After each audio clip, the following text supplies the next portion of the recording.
Okay பிள்ளை பேசுற கேக்குதா? ஓ சார். ஓ சார். ஸ்டார்ட் பண்ணோம்னா கொஞ்சம் ஏற்கனவே லேட் ஆயிட்டு.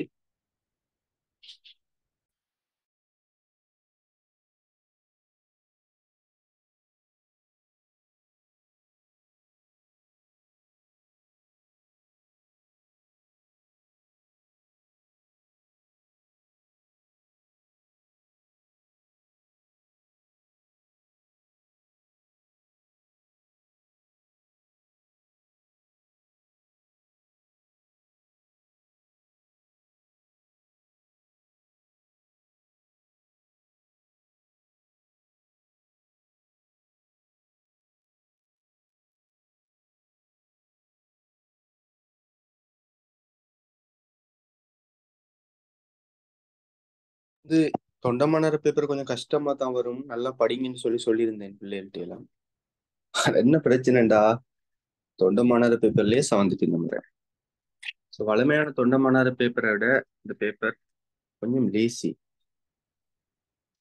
கல்குலேஷன்லாம் அவ்வளோ பெருசா வரல, ஓரளவுக்கு சுருக்கெல்லாம் சின்னதா வந்து கேள்விக்கிற ஐடியாவும் சின்ன சின்ன ஐடியா, பாஸ் பேப்பர் கேள்வியில இருந்து எடுக்கப்பட்ட ஐடியாக்கள் தான் வந்திருக்குது. ஸோ அதால நாங்க லேசா செய்யலாம். ஒவ்வொரு கேள்விக்கு முறைய குட்டி குட்டி விளக்கத்தை நம்ம பார்த்துப்போம், சரியா? ஸோ இது 2 செஷனா தான் நடக்கும். பிகாஸ் நான் கொஞ்சம் டிஸ்கஸ் பண்ண போறேன் ஒவ்வொரு கேள்வியும் சுத்தி. ஏன்னா உங்களுக்கு கேள்வியை மட்டும் செய்யற நோக்கம் இல்லை, அந்த குறிப்பிட்ட பகுதியை லைட்டா நாங்க மீட்டலாம். அது போல இணைய கேள்வி வந்தா எப்படி செய்யறேன்னு சொல்லி நான் கொஞ்சம் பார்ப்போம், சரியா? ஓகே. ஸோ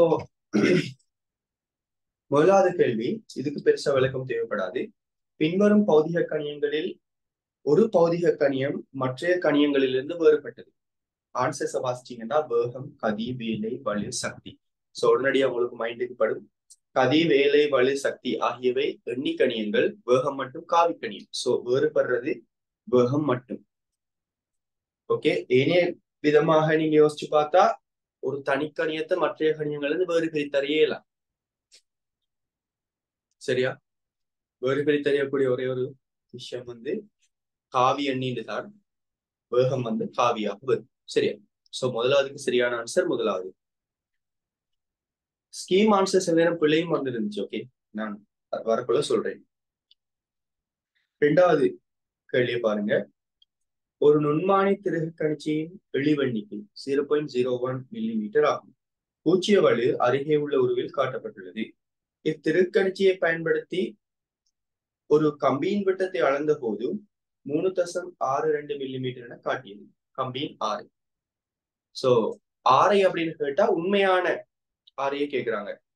இங்க ஒரு பூச்சிய வலு காணப்படுது. அந்த பூச்சிய வலுவை திருத்தம் செஞ்சுதான் நீங்க உண்மையான விட்டத்தை காணணும்.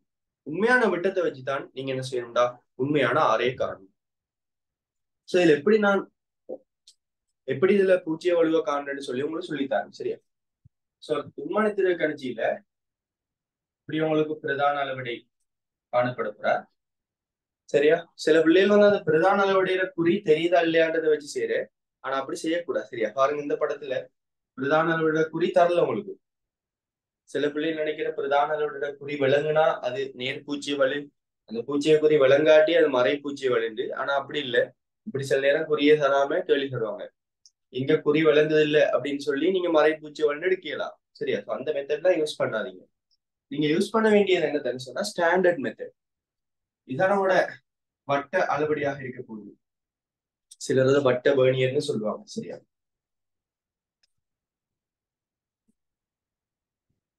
Okay,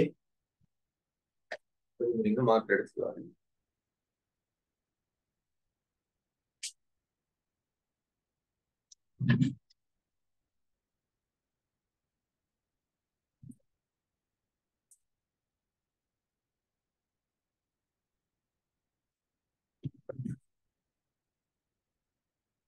okay. சோ வட்ட அளவீடு அப்படின்னு சொல்லப்பட்டீங்க. சோ அதுல வளமையாக இதுல பூச்சியம் வரணும். இப்படி வந்தா எங்களுக்கு ஓகே, பூச்சிய வழி இல்ல. சரி பிள்ளை, எப்போ ஞாபகம் வச்சுக்கோங்க, இதுக்கு மேல உங்களுக்கு இப்படி குறிகள் காணப்படும், கீழே இந்த குறிகள் காணப்படும். பொதுவாக இதுல காணப்படுற பிரதான அளவிடை பிரிப்பு வந்து மில்லிமீட்டர்கள் அரைவாசி, அதாவது 0.5 மில்லிமீட்டரா தான் பிரிக்கப்பட்டிருக்கும். பிரதான அளவிடை பிரிவுகள் 0.5 மில்லிமீட்டரா பிரிக்கப்பட்டிருக்கும். இதுல வெர்னியர் அளவிடை வந்து அல்லது வட்ட அளவிடை வந்து உங்களுக்கு 50 பிரிவுகளாக பிரிக்கப்பட்டிருக்கு. அதாலதான் உங்களுக்கு விளிவு எண்ணிக்கை 0.01 மில்லிமீட்டரா வருது. சரியா? சோ இதுல மேல நீங்க 1 2 3 4 5 இதுல நீங்க என்னத்தை பாப்பீங்க? இதுல நீங்க என்னத்தை பாப்பீங்க? எஸ், இங்க என்ன இருக்கு? நான் கேக்குறேன், இங்க 5 இருக்குமா 45 இருக்குமா?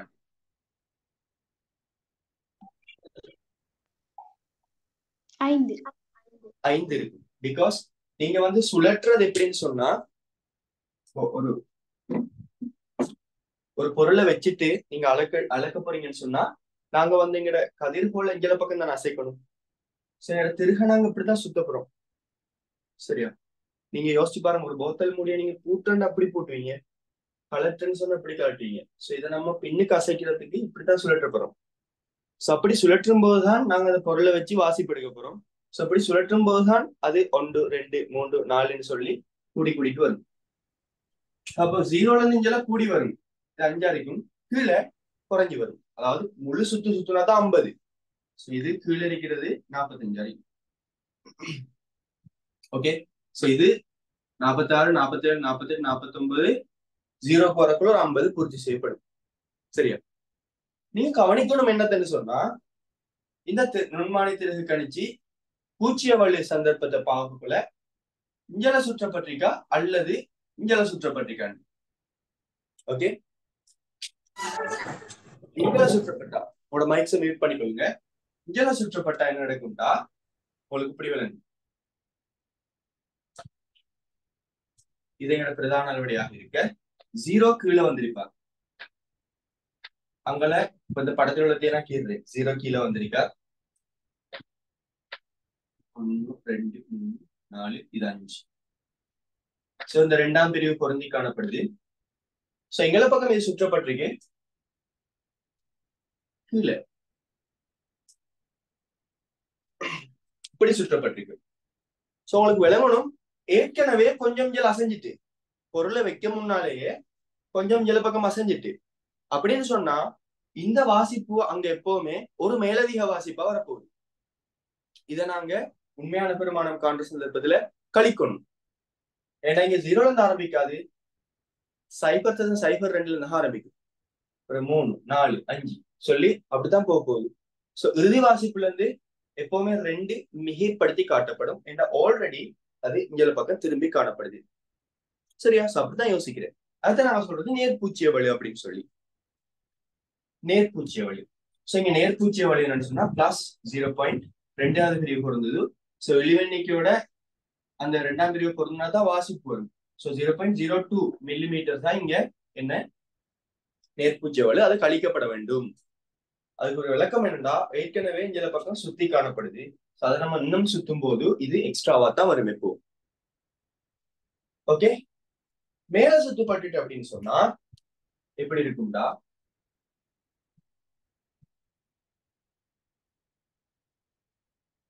ஜீரோ வந்து இங்க இருப்பார். இப்ப நான் கீழே 3ஆம் பிரிவு காட்டுறேன். இது 45 வரைக்கும் மேல இப்படி வரும். சரியா? சோ பாருங்க, இதுல வந்து கீழே உள்ள பிரிவு பொருந்திருக்கு, 0க்கு கீழே உள்ளது. அப்படின்னா என்ன அர்த்தம், இந்த கருவி வந்து இஞ்சல பக்கம் சுத்தி இருக்குது மிகையாக, இஞ்சல பக்கம் மிகையாக சுத்தப்பட்டிருக்கு. இனிமே நீங்க ஒரு பொருளை வச்சு வாசிப்பு எடுக்கும் போது நீங்க மத்த பக்கம் தானே திருப்புவீங்க, இப்படி கழட்டி தான் திருப்ப போறீங்க. சோ இப்படி வச்சு பார்க்கல நீங்க இஞ்சலான திருப்ப போறீங்க. சோ இஞ்சல திருப்பும் போது இந்த பிரிவு இந்த பிரிவு இந்த பிரிவு எல்லாம் தாண்டி 0க்கு வந்த பிறகுதான் அதிகரிக்கும். இன்னும் 0க்கு வரல, 3 பிரிவை தாண்ட வேண்டியிருக்கு 0க்கு வரத்துக்கு. சோ இந்த 3 பிரிவும் எப்பவுமே வாசிப்புல இருந்து குறைச்சி காட்டப்படும். சோ அது இறுதி வாசிப்புல இருந்து கூட்டப்படணும். சரியா? அப்படி விளங்கி வச்சுக்கொள்ளுங்க, ஒரு நாளும் மறக்காது. சோ 3 பிரிவுண்டா 0.03 மில்லிமீட்டர் எப்பவுமே மிகையாக சுற்றப்பட்டிருக்கு. சோ குறைச்சு காட்டப்படும். நான் வாசிப்படுக்கிறதுக்கு அதை சுத்தும் போது இனிமத்தான் அது 0க்கு வந்து அதிகரிக்கணும். சோ இதை நாங்க சொல்லுவோம். நான் 3ஆம் பிரிவுன்றதால ஆன்சரை போற 0.03 இது வாசிப்புடன் கூட்டப்பட வேண்டும். சோ உங்களுக்கு தரப்பட்ட படத்துல காணப்படுறது இந்த நேர்பூச்சிய வலு. சோ அதுல வாசிப்பாக சொல்றாங்க 3.62 மில்லிமீட்டரா. சோ அது கழிக்கப்படணும், இந்த வலு கழிக்கப்படணும். சோ உண்மையான விட்டம் என்ன வரும்? 3.60. சோ 6ஐ 3.60 ரெண்டால பிரிச்சா 1.80 மில்லிமீட்டர். 2ஆம் தசமதானத்துல மில்லிமீட்டருக்கு கொடுப்போம். சரியான ஆன்சர் முதலாவது. விளையிட்டா? யாருக்குமே டவுட் இருக்கு அந்த வாசிப்பு எடுக்கிறதுல?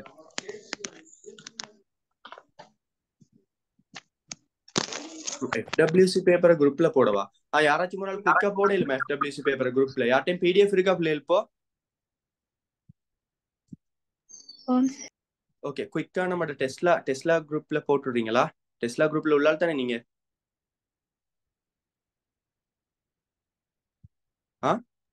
இல்ல சார். இல்லையா? ஓகே, யாரும் டெஸ்லா குரூப்ல இருக்கிறாக்கிட்ட PDF இருக்கா? இல்லாட்டி நான் தான் போடணும். எனக்கிட்ட என்னண்டா இப்போ நான் இதுலதான் ஆன் பண்ணி வச்சிருக்கேன். கொஞ்சம் இருங்க, இந்த போடுறேன். பிசிக்ஸ். ஓகே, அடுத்த கேள்விய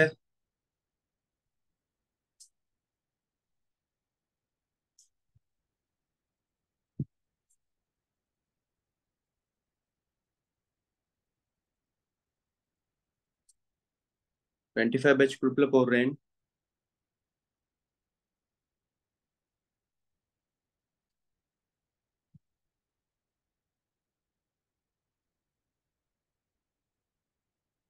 ஓகே, நான் பேப்பர் வந்துட்டு நினைக்கிறேன். டவுன்லோட் பண்ணி வச்சுக்கொள்ளுங்க, அதை பாருங்க. சரியா? நான் வந்து ஸ்கிரீன் ஷேர் பண்ணணும்னு பார்த்தா, ஆனா அப்படியான படங்கள்லாம் கீழே இதான் நல்லா இருக்குன்னு இப்படி செஞ்சுட்டேன். ஓகே, எல்லாத்தையும் பேப்பர் இருக்குன்னு நினைக்கிறேன். அடுத்த 3வது கேள்வியை பாருங்க. 20 நியூட்டன் விசையின் தாக்கத்தில் ஒப்பமான கிடைத்தளத்தில் 4 மீட்டர் தூரத்திற்கு 4 செகண்ட்களில் நகர்கின்றது. சோ யாருன்னு சொல்ல பொருள் ஒன்று. சரியா? இக்காலப்பகுதியில் தொகுதியின் வலு. சோ 20 நியூட்டன் விசை 4 மீட்டர், இது லேசான ஒரு கேள்வி. சரியா? சோ வேலையை காணலாம். வேலையை நீங்க நேரத்தால பிரிச்சீங்கன்னு சொன்னா உங்களுக்கு வலு வரும். சரியா? சோ 20 தர 4 மீட்டர். சோ இதான் வந்து உங்களுக்கு இதா வரப்போகுது வேலை. அதுக்கு நேரம் 4 செகண்ட், அதான் உங்களுக்கு வலு. சோ இது வெட்டுப்படும் 20 வாட். அதை விளங்கப்படுத்த தேவைன்னு நினைக்கிறேன். சரியா?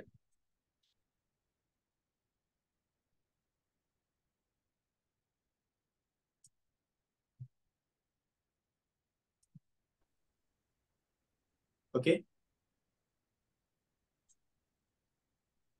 அடுத்தது 4வது கேள்வியை பாருங்க. இதுல ஒரு காவி வரிப்படம் தரப்பட்டிருக்கு. ஒரு சில விசைதான் இங்க காவி படம் காட்டுகின்றது, தாக்குவதை படம் காட்டுகின்றது, விளைல் விசையை தருவது. சோ காவிகள கூட்டல் செஞ்சா சரி. இந்த இடத்துல காவிகள கூட்டல் எப்படி செய்யறா பாருங்க. இப்படி ஒரு காவி இருக்குது, அதுக்கப்புறம் இப்படி ஒரு காவி இருக்குன்னு சொன்னா காவி கூட்டல் வந்து என்னன்னா இது. சுதாரணமா இதுக்கு ஏபி காவின் பேர் வைப்போம், இது பிசி காவின் பேர் வைப்போம். ஏபி காவி பிளஸ் பிசி காவின கூட்டலை நாங்க சொல்லுவோம் ஏசி. இது எவ்வளவு காம்ப்ளெக்ஸான படமா இருந்தாலும் சரி, இது 2 பக்கங்கள் தான் உங்களுக்கு இருக்கு, 2 காவி. பல காவிகளும் வரலாம் அப்படி. சோ இங்க இருந்து ஆரம்பிச்சு இப்படி வந்து இப்படி வந்து இப்படி வந்தா இப்படி வந்து இப்படி வந்து இப்படி வந்து இப்படி வரத்துற விளைவுகள் இங்க இருந்து நேரடியா இப்படி வரத்துற விளைவுகளாக தரப்படலாம். சரியா? சோ அதான் வந்து இந்த இடத்துல ஃப்ரெண்ட்ஷிப். சோ இந்த படத்துல நீங்க அவதானிச்சீங்கன்னு சொன்னா வடிவா விளைவுல காண்றதுக்கு ஏற்ற மாதிரி தான் இந்த படம் தரப்பட்டி. ஒரு நாளும் கஷ்டப்பட்டு காண்ற மாதிரி தர மாட்டாங்க இப்படியான படங்கள். ஓகே, சோ ஒன்று இப்படி காணப்படுது, இன்னொன்று இப்படி காணப்படுது, இன்னொன்று இப்படி வந்து இப்படி இருக்குது, இது இப்படி வருது. ஓகே, இதுல சின்ன அழிப்பு செய்வோம், இது இப்படி வருது. சரியா? சோ பாத்தீங்கன்னா இது இப்படி வந்து இது இப்படி வந்து இப்படி வருது, இது இப்படி வருது, இது இப்படி வந்து இப்படி வருது. சரியா? சோ நான் எழுத்துக்களை போடல. A E B C D இப்ப போட்டேன். ஓகே, பாருங்க. இப்போ நீங்க எங்கேயாச்சும் எடுத்தது ஆரம்பிங்க. So A to B, B to C, C to D, D to E. அங்களாவது போகுது இல்லைனா? சோ அவ்வளவுக்கும் விளைவு ஏஇ.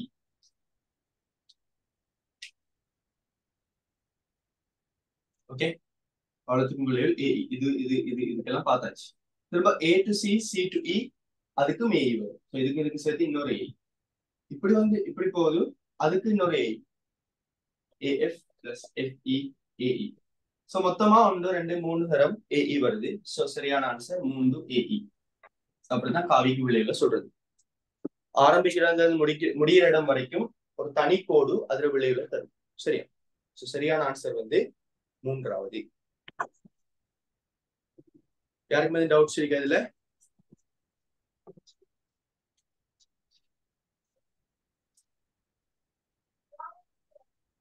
24 பேட்ச் குரூப்புக்கும் போடுவா.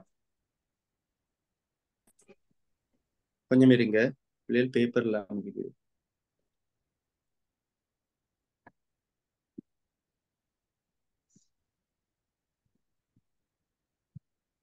இருபத்தி 24 பேப்பரும் இன்ஷால்லா செய்வோம் அடுத்த வீக்.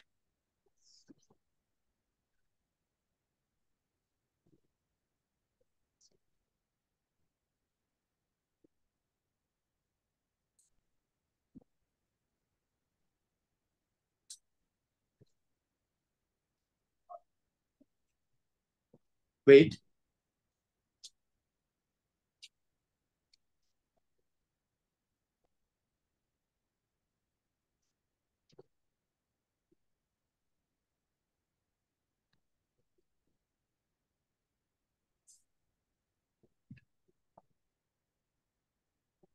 ஓகே. அடுத்தது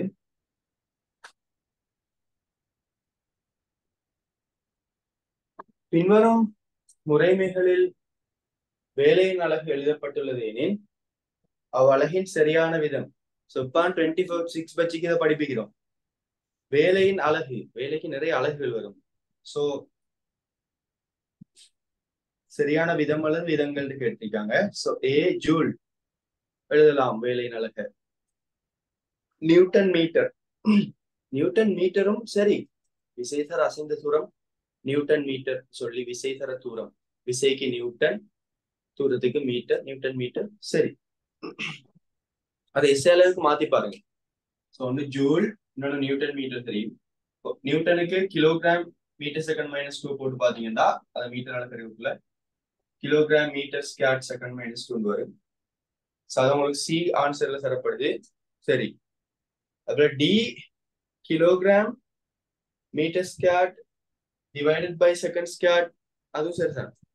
-2 போடாம அதை பிரித்தல் அடையாளத்தோட நம்ம காட்டலாம். அது சரி. இ வந்து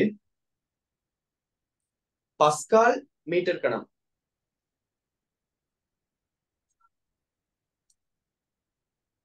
பஸ்கால் மீட்டர் கணம் சொன்னா அமுக்கம் தர கனவளவு. சோ இந்த அலகு நீங்க 24 பெச்சாக்கள் படிச்சிருப்பீங்க.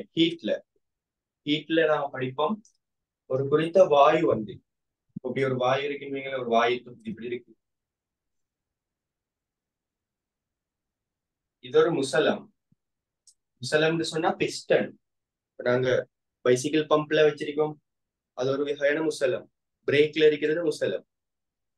இதுக்குள்ள வாயு வந்து ஒரு குறித்த பி அமுக்கத்தை வச்சுக்கிட்டு, இது ஏ குறுக்குவெட்டு பரப்புள்ள முசலம். இந்த முசலத்தை ஒரு எக்ஸ் தூரத்துக்கு கூட தள்ளுதுன்னு வைங்க. இந்த முசலத்தை ஒரு எக்ஸ் தூரத்துக்கு கூட தள்ளுது. அங்க தள்ளுகின்ற விசை வந்து யாருன்னு கேட்டா, இந்த வாயு இந்த முசலத்தின் மீது வழங்குற அமுக்கத்தாலான விசை. அமுக்கம் பீண்டு தெரியும். அமுக்கத்தாலான விசை வந்து அமுக்கம் தர குறுக்குவெட்டு பரப்பாக வரும். சரியா? இங்க நாங்க வாயுவால் செய்யப்பட்ட வேலையை கணிப்புக்குள்ள என்ன செய்வோம் சொன்னா, வாயுவால் வழங்கப்பட்ட விசை தர அசைஞ்ச தூரம் போடுவோம். விசைக்கு என்ன போடலாம் சொல்லுங்களேன். சொன்னேன் இசைக்கு போடலாம் அமுக்கம் தர பரப்பு தர எக்ஸ். இந்த ஏஎக்ஸ் வந்து என்னன்னு கேட்டா கனவளவு மாற்றம். சரியா? பி இன்டு கனவளவு மாற்றம் அல்லது கனவளவுன்னு சொல்லியும் போடலாம். சோ அமுக்கம் தர கனவளவுன்றது ஒரு வேலையிட ஒரு வடிவம். சோ இதுக்கு பஸ்கால் மீட்டர் கணம்னு சொல்லி நான் போடலாம். அது உங்களுக்கு இப்ப தெரிஞ்சிருக்காது சொல்கிறோம். சோ பின்வரும் முறைகளில் வேலையின் அலகு எழுதப்பட்டுள்ளது எனில் அலகின் சரியான விதம் அல்லது விதங்கள்னு கேட்டா உண்மையாக எங்களுக்கு எல்லாமே சரிதான் வருது.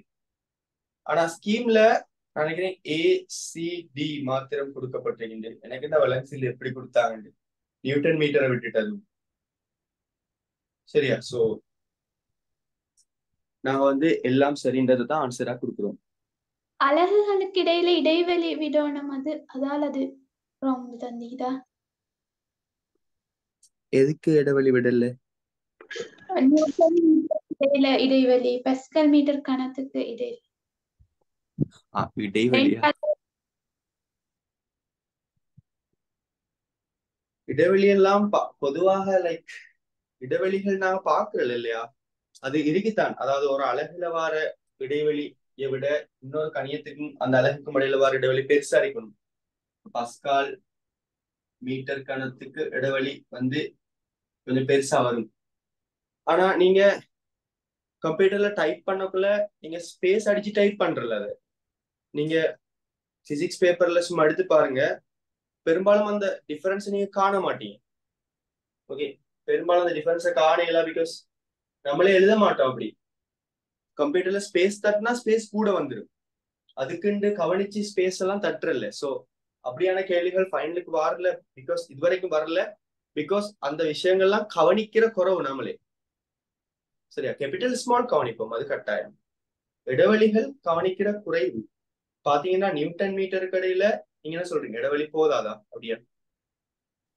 அதால தான் அந்த ஆன்சர் கொடுத்தீங்களோ தெரியா. ஓகே, அப்போ சில கிலோகிராமுக்கு மீட்டருக்கு இடையில இடைவெளியும் பில நியூட்டனுக்கு மீட்டருக்கு இடைவெளியும் வித்தியாசமா ஒரே மெத்தனைக்கு இல்லையா? ஓ சார். யா. அவங்க அதையும் பார்க்கல. சதம் பிரச்சனை, அவங்க வந்து அந்த ஸ்பேஸ்ன்ற விஷயத்த கவனிக்கல. நம்ம அவங்களோட விடையை நியாயப்படுத்தாம தியரியை படிப்போம். இது எல்லாமே வந்து சக்தியின் அலகுகளுக்கு தான் கடைசியா வரும், வேலையின் அலகுக்கு வரும். சரியா? சோ அப்படி எடுத்துக்கொள்ளுங்க.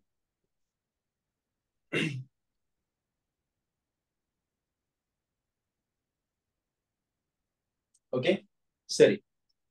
அடுத்தது ஆறாவது.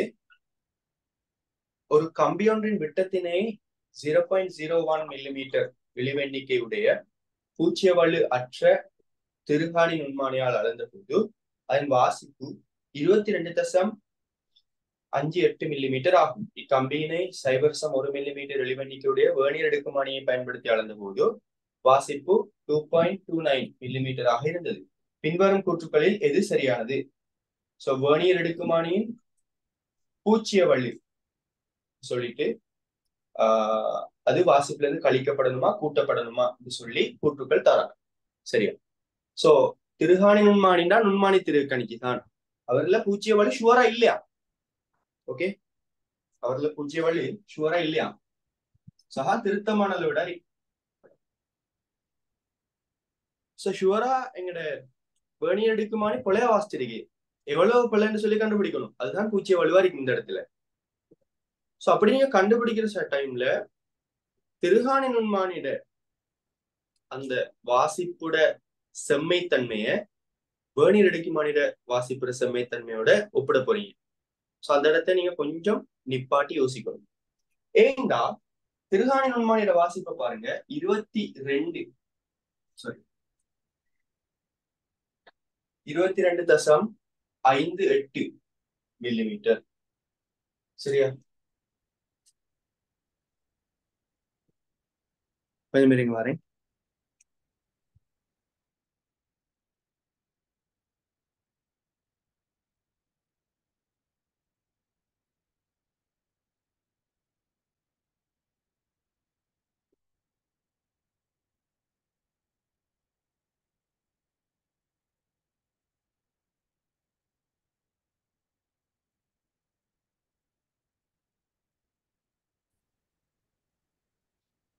ஓகே சோ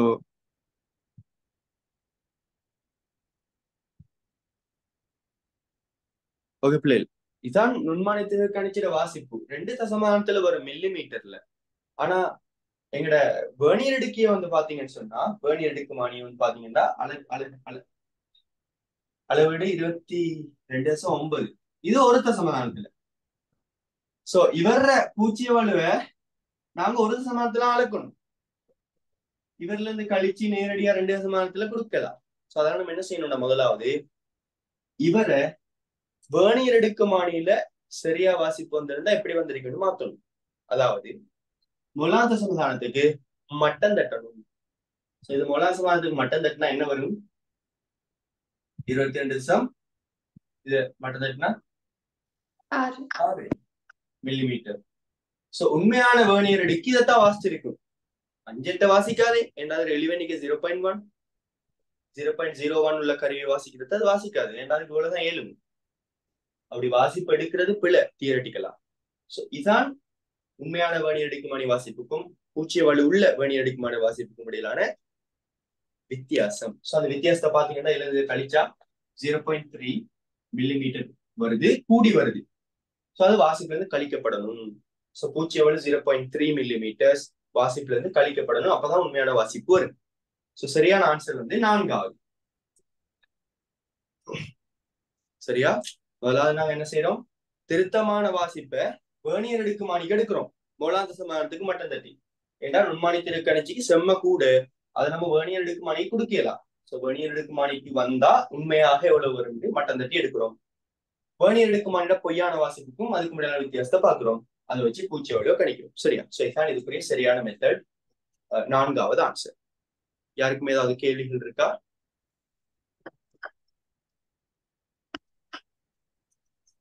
ஓகே 7வது லேசான கேள்வி. இதெல்லாம் பொலெடுக்க கூடாது. சரியா? நல்லா படிச்ச ஸ்டூடெண்ட்ஸ் கூட பொலெடுத்து போட்டு ஏன் பொலெடுத்துன்னு அவங்களுக்கே தெரியும். ஏன்னா பிராக்டிஸ் காணது செஞ்சு செஞ்சு பழகுறல்ல மர எக்ஸாம போய் பிள்ளைய யோசிப்பீங்க நீங்க உங்களை அறியாம.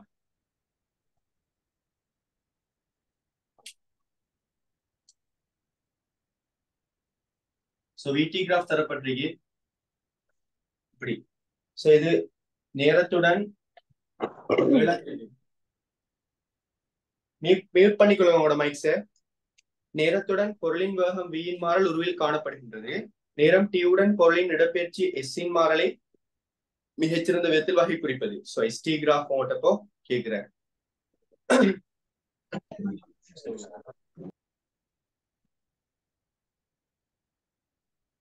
மைக்க மியூட் பண்ணிச்சேன் என்ன பிள்ளைகள் நீங்க எல்லாரும்.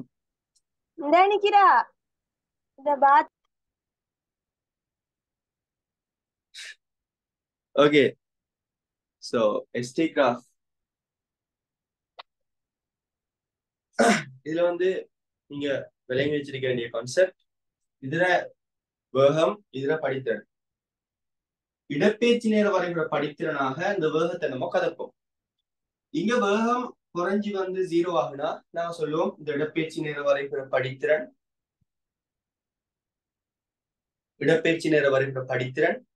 குறைஞ்சி 0 ஆகும். இது பிளஸ்ல இருந்தா இதுவும் பிளஸ்ல குறைஞ்சி 0 ஆகும். சோ இடப்பெயர்ச்சி நேர வரைப்புல பிளஸ் படித்திறன் அப்படின்னு சொல்றது என்ன? இடப்பெயர்ச்சி நேர வரைப்புல கூர்ங்கோணமா வருது. அதாவது வரைபொண்ணும் இப்படி இருந்தா ஓகே நான் சும்மா தியரியே சொல்றேன். இப்படி கூர்ங்கோணத்தை அது வரைபட எக்ஸ் அச்சோட அமைக்குமா இருந்தால் அதை நாங்க சொல்லுவோம் பிளஸ் படித்திறன். பிளஸ் படித்திறன் மாறாம வந்தா வரைப்பு இப்படி வரும். பிளஸ் படித்திறன் கூடுறா வரைப்பு இப்படி வரும். பிளஸ் படித்திறன் குறையிறா வரைப்பு இப்படி வரும். பிளஸ் படித்திறன் 0 தொடர்ந்து 0 அப்படி வரும். இங்க என்னண்டா இங்க 0 ஆகுது. பிளஸ் படித்திறன் குறைஞ்சி 0 ஆகுது. சோ எப்படி வரும்? இப்படி வரும். அதுக்கப்புறம் படித்திறன் 0 இருக்கு அப்படியும் 0 இருக்கு. திரும்ப மைனஸ் படித்திறன் பாருங்க வேகம் மைனஸ்ல கூடுது. சரி எந்த திசையில கூடுறத காட்டுறேன்னா மைனஸ் திசையில கூடுது. சோ இங்க மைனஸ் படித்திறன் அதிகரிக்கணும். சோ படித்திறன்ல மைனஸ் அப்படின்னு சொல்றது அது எக்ஸாக்டோட ஆக்கிற கோணம் விரிகோணமா இருந்தா. சோ இப்படி இருந்தா நாங்க சொல்லுவோம் அது ஆக்குற கோணம் விரிகோணம். பாருங்க விரிகோணமா விரிகோணம் இல்ல விரிகோணம். சோ அது மறைப்படித்திறனை குறிக்கும். சோ இந்த நடுவில் உள்ளதுல விரிகோணம் மாறல, நேர்கோடா போகுது. சோ அதை நாங்க சொல்லுவோம் மறைப்படித்திறன் மாறிலி. இதுல விரிகோணம் குறைஞ்சு குறைஞ்சு அப்படியே போவ தட்டையா போகும், பிளட்டா 180 வகையா. சோ இது விரிகோணம் குறைஞ்சு 0 ஆகுது. இது விரிகோணம் கூடுது, மறைப்படித்திறன் கூடுதுன்னு சொல்லுவோம். சோ இங்க என்ன, மறைப்படித்திறன் கூடுது, வேகம் மறையில கூடுது. சோ இங்க மறைப்படித்திறன் கூடுது. இப்படி வரும். சரியான ஆன்சர் இரண்டாவது. கிளியரா? சார். ஓகே. சோ இத இந்த வடிவங்களை நோட் பண்ணிக்கொள்ளுங்க, உங்களுக்கு தேவைப்படலாம். இது பிளஸ் படித்திறன் குறைகிறது, பிளஸ் படித்திறன் மாறாதது, பிளஸ் படித்திறன் கூடுறது. இது மைனஸ் படித்திறன் குறைகிறது, மைனஸ் படித்திறன் மாறாதது, மைனஸ் படித்திறன் கூடுறது.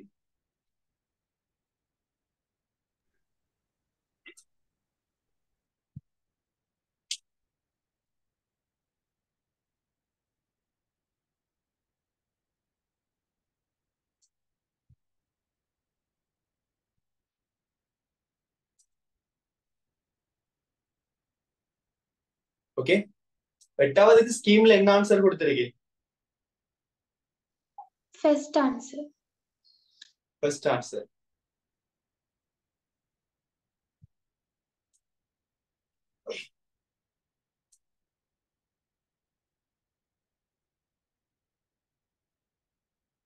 ஓகே. சோ எட்டாவது, 3 விசைகள் ஒரு பொருளில் தாக்கி அப்பொருள் சமநிலையில் இருப்பதற்கு பின்வரும் கூற்றுக்களை கருதுக. இப்படியான கேள்வியில நீங்க கொஞ்சம் ப்ரோடா திங்க் பண்ணணும். ப்ரோடாண்டா எல்லா சந்தர்ப்பங்களையும் யோசிக்கிற. அதாவது 3 விசைகள் சொன்னா அது 3 சமாந்தர விசைகளா இருக்கலாம், 3 சமாந்தரமற்ற விசைகளா இருக்கலாம். 2 தான் பாசிபிலிட்டி. வேற டைப் எதுவுமே இருக்கா? வேற ஒண்ணும் இல்ல. சமாந்தரம், சமாந்தரமற்ற, 2 டைப்ல ஏதாவது ஒண்ணு. சோ சமாந்தரமா இருந்தா, 3 சமாந்தர விசைகள் இருந்தா, எப்பவுமே சமாந்தரமா இருந்தாலும் சமாந்தரமற்றதா இருந்தாலும் 3 விசைகள் சமநிலையில இருக்கிறதுக்கு ஒரு தளத்துல இருக்கணும். ஓகே. 2 விசை எப்படி கிடைத்தளத்திலையும் இன்னொரு விசை எப்படி நிலைக்குத்து தளத்திலையும் இருந்தா சமநிலை வராது ஒரு நாள். சமாந்தரம்னாலே அவங்க ஒரு தளத்துல வந்தாகணும். சோ இப்படி 2 பேர் தாக்குறாங்க, 3ஆம் விசை எப்படி வருதுன்னு சொன்னா 3 சமாந்தர விசைகள் கட்டாயம் ஒரு தளத்தில் இருக்கும். சரியா? அடுத்தது 2 விசைகள்ற கூட்டுத்தொகை. ஏன்னா இது ஒரே நேரா இருக்கு, விளைவுன்னு சொல்ல தேவையில்லை. கூட்டுத்தொகை, வெறும் கூட்டுத்தொகை 3ஆம் விசைக்கு சமணம் எதிர்மா வரும். கூட்டுத்தொகை 3ஆம் விசைக்கு சமணம் எதிர்மாக வரும்.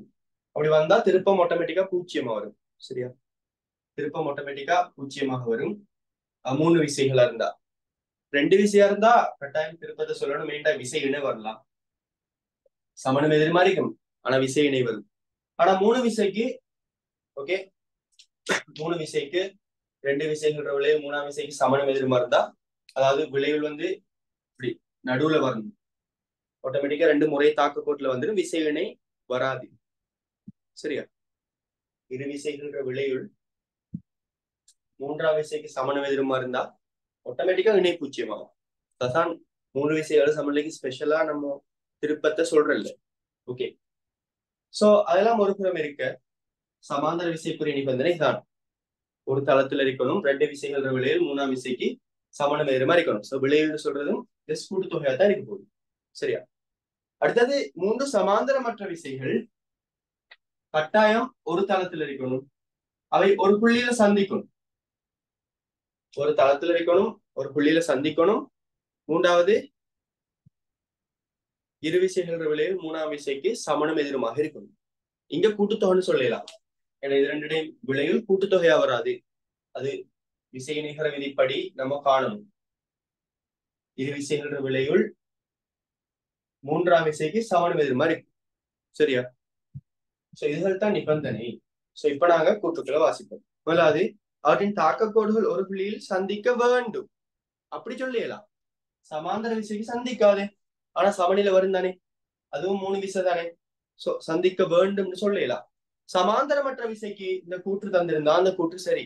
சமாந்தரமற்ற விசை ஒரு புள்ளியில சந்தித்தாக வேண்டும், இல்லாட்டி அங்க வினை உருவாகும். சரியா? எப்படி பொருள் இருக்கே, இப்படி 2 விசை தாக்குது, 3ஆம் விசை எப்படி தாக்குனா இந்த ரெண்டுடையும் விளைவுகளும் இதுவும் விசை இணையை உருவாக்கும். ஓகே, சரி. அடுத்தது பி, அவற்றின் இரு விசைகளின் பருமன்களின் கூட்டுத்தொகை மூன்றாவது விசைக்கு சமனாக இருக்க வேண்டும். இதுக்கு சரி, பருமன்களின் கூட்டுத்தொகை சமாந்தரமா வந்தா, சமாந்தரமற்றதா வந்தா அதுக்கு நாம சொல்லுவோம் விளையுள். பருமன்கள் கூட்டுத்தொகை இல்ல, வெறும் கூட்டுத்தொகை இல்ல, விளையுள், காவி கூட்டல் சொல்லிடும். சரியா? அடுத்தது மூணாவது, அவை ஒரே தளத்தில் இருக்க வேண்டும். இது எல்லாத்துக்கும் பொதுவான ஒண்ணு. சமாந்தரமற்றா இருந்தாலும் சரி, சமாந்தரமா இருந்தாலும் சரி, ரெண்டுக்கும் ஒரே தளத்துல இருக்கணும். ஆகவே சரியான கூற்று சி மட்டும் முதலாவது. சரியா? விளையிட்டா? ஓ சார். ஓகே,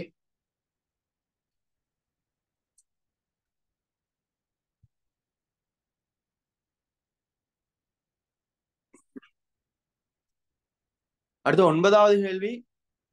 ஒப்பமான தரையில் உள்ள 4 கிலோகிராம் திணிவு மீது கிடைவிசை 16 நியூட்டன் 2 செகண்டிற்கு பிரயோகிக்கப்படுகின்றது எனில் பொருளின் உந்த மாற்று வீதம், உந்த மாற்று வீதம்டா விசை 16. சரியா? உந்த மாற்று வீதம்டா விசை தானே 16, நேரடியா 16. சோ ஸ்கீம்ல என்ன கொடுத்துருக்கீங்க? 32. 32. அது பிள்ளை. சரியா? ஸ்கீம் அதுல பிள்ளை. சரியான ஆன்சர் 16. உந்த மாற்றம்னு சொன்னா சரி, 16 2 செகண்டுக்கு தொழிற்பட்டதால உந்த மாற்றம் 32 தான். ஆனா 32 கிலோகிராம் மீட்டர் செகண்ட் -1 இது சொல்லி வரும். அவங்க அதை நினைச்சு எழுதின மாதிரி இல்ல, எல்லா ஆன்சரும் கிலோகிராம் மீட்டர் செகண்ட் -2ல தான் இருக்கு. ஸோ இந்த கேள்வி ஏதோ ஒரு விதத்துல மிஸ்டேக்கா கொடுக்கப்பட்டிருக்கு ஆன்சர். சரியா? ஸோ உங்களோட டீச்சர்கிட்ட கேட்டு திருத்தி எடுங்க இது ஒழுங்கா.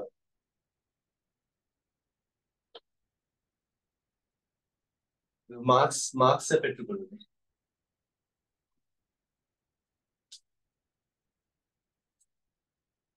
அடுத்த விச்சுருள் கேள்வி ஒண்ணு இருக்கு. விச்சுருளை பத்தி உங்களுக்கு என்ன தெரியும்? விச்சுருள் ஒரு மீள்தன்மையுள்ள பொருள். மீள்தன்மையுள்ள பொருள் அப்படின்னு சொன்னா, நீங்க ஒரு விசையை கொடுக்கும் போது அது அதுக்கு எதிர்ப்பை காட்டும். சும்மா இழுபட்டு வராது. இப்ப நீங்க சுவிங்கத்தை சப்பிட்டு இழுத்து பாருங்க. ஓகே, இது யோசிக்காதீங்க, எல்லாரும் சின்னத்துல செஞ்சதானே. இழுத்து பாருங்க, அது சும்மா இழுபட்டு வரும், தொங்கிட்டு வரும். அது ஒரு நாள் உங்களுக்கு எதிர்ப்பை கொடுக்காது.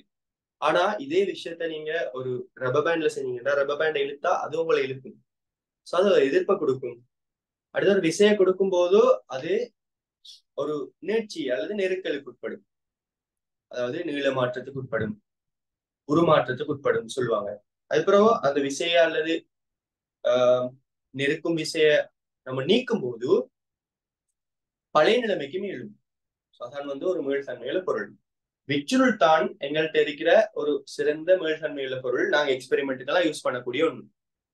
அந்த விச்சுருளை எடுத்து வச்சு நீங்க இப்படி ஒரு விசையை கொடுத்தீங்கன்னு சொன்னா அந்த விசைக்கு நேர்விய சமனா நீட்சி வரும். இந்த நேர்விய சம தொடர்பு வரைபுல காட்டப்படலாம். இப்படி வரும். இது இ அச்சு, இது எஃப் அச்சு. சரியா? பொதுவாக இதுலதான் இ அச்ச போடுறது, இதுல எஃப் அச்ச போடுறது. ஓகே, ஒரு குறித்த கட்டத்துக்கு பிறகு இந்த வரைப்பு இப்படி நேர்கோடாக வராது. இந்த வரைப்பு கொஞ்சம் இப்படி வளையும். சோ அது வளையாத வரைக்கும் தான் இந்த தொடர்பு செல்லுபடியாகும். இந்த விகித சம தொடர்பு அது வரைக்கும் தான் செல்லுபடியாகும். அதால இந்த பாயிண்ட்டுக்கு என்ன பேர் சொல்ற? anyone?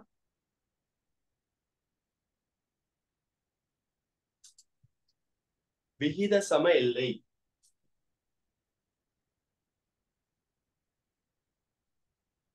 இந்த பாயிண்ட்டுக்கு நாம விகித சம எல்லைன்னு சொல்லுவோம். அதுக்கு பிறகு அந்த நேர்விய சம தொடர்பு செல்லுபடி ஆகாது, நடக்காது. இதுக்கு ஒரு மாறிலியை போடுவோம். அந்த விகித சம எல்லைக்குள்ள ஒரு மாறிலியை போட்டா எஃப் சமன் கேஇன்னு சொல்லி ஒரு சமன்பாடு எங்களுக்கு பெறப்படும். ஓகே, எஃப் சமன் கேஇன்னு சொல்ற அந்த சமன்பாடு எங்களுக்கு பெறப்படும். இதை நாம சொல்றது வில் மாறிலி அல்லது விசை மாறிலி அப்படின்ட்டு. ஓகே, அடுத்தது இதன் மீது செய்யப்பட்ட இதுக்கு பேர் தான் ஹூக்கின் விதி. ஹூக்கின் விதியை முழுசா சொல்ல போனா மீள்தன்மையுள்ள பொருளுக்கு விகித சம எல்லைக்குள் நீட்சியானது வழங்கப்பட்ட விசைக்கு நேர்விகித சமனாகும் சொல்லுவோம். இதுதான் ஹூக்கின் விதி. ஓகே, இதுதான் ஹூக்கின் விதி. இப்போ இந்த பொருள் மீது செய்யப்பட்ட வேலைக்கு நாங்க சமன்பாடு எடுத்தோம்னா வேலை சமன் விசை. இந்த இடத்துல விசை தொடர்ந்து மாறுதுன்னா விசை மாறா விசையா இருக்குல்ல, கடைசியா தான் அந்த விசை எஃப் இருக்கு. ஈநீட்சி வந்து முடிஞ்சதுக்கு பிறகுதான் ஈநீட்சி வரக்குள்ளதான் விசை எஃப். பூச்சிய நீட்சியா இருக்கக்குள்ள விசை 0. சோ நீங்க தொடர்ந்து மாறா விசையை கொடுக்கல, கடைசி டைம்லாம் விசை எஃப், ஆரம்பத்துல விசை 0. சோ இங்க நீங்க விசை எஃப் போடலாம், சராசரி விசையை போடுவீங்க. இப்படி சராசரி போடுவோம், சராசரி தூரம். சோ செய்யப்பட்ட வேலை சமன் சராசரி விசைக்கு இது நேர்கோடாத்தானே மாறி இருக்கு, சீராக மாறி இருக்கு. ஆகவே சராசரிக்கு நாங்க என்ன போடலாம், இறுதி விசை பிளஸ் ஆரம்ப விசை 0 2 தர அசைஞ்ச தூரம் இ. சோ இது என்னன்னு வரும்டா அரை எஃப்இ சொல்லி வரும். இதாங்க அழுத்த சக்தியா சேமிக்கப்படும். அந்த அழுத்த சக்திக்கு பேர்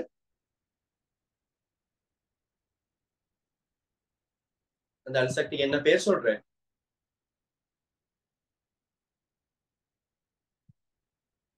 அழுசக்தியில 2 வகை இருக்கு. ஒன்று புவியீர்ப்பு அழுசக்தி, இது என்னது?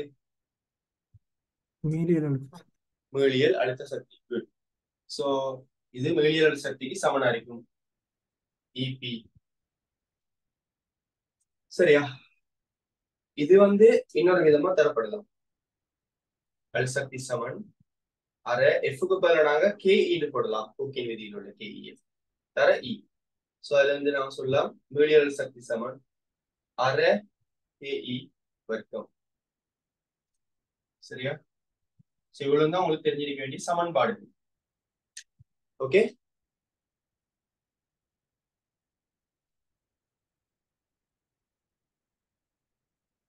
இப்ப கேள்வியை வாசிப்போம். உருவில் காட்டியவாறு இரு சர்வசம விச்சுருள்களில் ஒரு முனை கூரை ஒன்றிலிருந்து தொங்கவிடப்பட்டு மறுமுனையில் கிடையாக லேசான மரப்பலகை ஒன்று இணைக்கப்பட்டு மரப்பலகை கிடையாக இருக்கும் வண்ணம் அம்மரப்பலகையில் 6 கிலோகிராம் துணி ஒன்று கட்டி தொங்கவிடப்பட்டுள்ளது. சோ இது சர்வசம விச்சுருள்கள் சொன்னாங்கடா, அதுக்கு அர்த்தம் என்னன்னா 2 விச்சுருள்களுக்கும் வெளிமாறிலிகள் சமனா இருக்கும். 2 விச்சுருள்களுக்கும் வெளிமாறிலிகள் சமனாக இருக்கும். சரியா? மரப்பலகை கிடையாக இருக்கும் வண்ணம் 6 கிலோகிராம் போடுறாங்க. இப்போ ஏ கமா பியின் விச்சுருளில் சேமிக்கப்பட்ட மீளியல் சக்திகளின் விகிதம். இந்த மீளியல் சக்திகளோட விகிதம் தான் கேள்வி. சோ 2 விச்சுருளுக்கும் கே சமன். சோ மீளியல் சக்தியை தீர்மானிக்கிற காரணி யாரு? நீட்சி. 2 விச்சுருளுக்கும் நீட்சி எப்படி வரும்?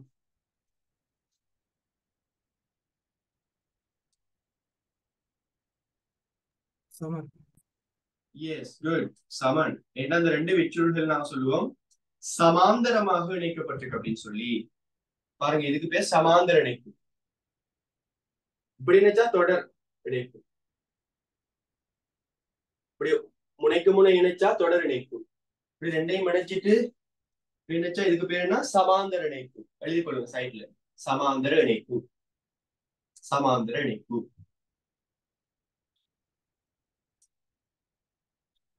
சமாந்தர இணைப்புல நீங்க ஒரு விசையை கொடுத்தா இது அவ்வளவு சேர்ந்து ஒரு தொகுதியா தான் கீழே வரும். இங்க ஏற்பட்ட நீட்சி அல்லது நீளமாற்றம் இந்த விச்சுருளுக்கும் இந்த விச்சுருளுக்கும் ஒரே அளவாகத்தான் ஏற்படும். நீளமாற்றம் ஒரே அளவாகத்தான் ஏற்படும். சரியா? ஆகவே 2 பேருக்கும் நீட்சிகள் சமன் அப்படின்னு சொல்லி சொல்லுவோம். சரியா? சோ 2 பேருக்கும் கேயும் சமன், நீட்சிகளும் சமன். ஆகவே என்ன செய்யும்? மீளியல் சக்திகள் சமனாக வரும். சோ மீளியல் சக்திகள் 2 பேர்லயும் சமன்னதால அதுல விகிதம் ஒன்றுக்கு ஒன்று. எனக்கு என்ன தெரியும், ஏன் 4க்கு 4 வந்திருக்காங்க, 4க்கு 4 போட்டிருக்காங்க ஆன்சர். சோ அது ஒன்றுக்கு ஒன்று தானே, 4க்கு 4 தான். சோ அதான் ஆன்சர். 3வது 2லயே மீளியல் சக்திகள் சமன். சோ அணுசக்திகள் விகிதம் கேட்டா ஒன்றுக்கு ஒன்று. அதுல ஏதோ ஒரு காரணத்தால 4க்கு 4 தராங்க.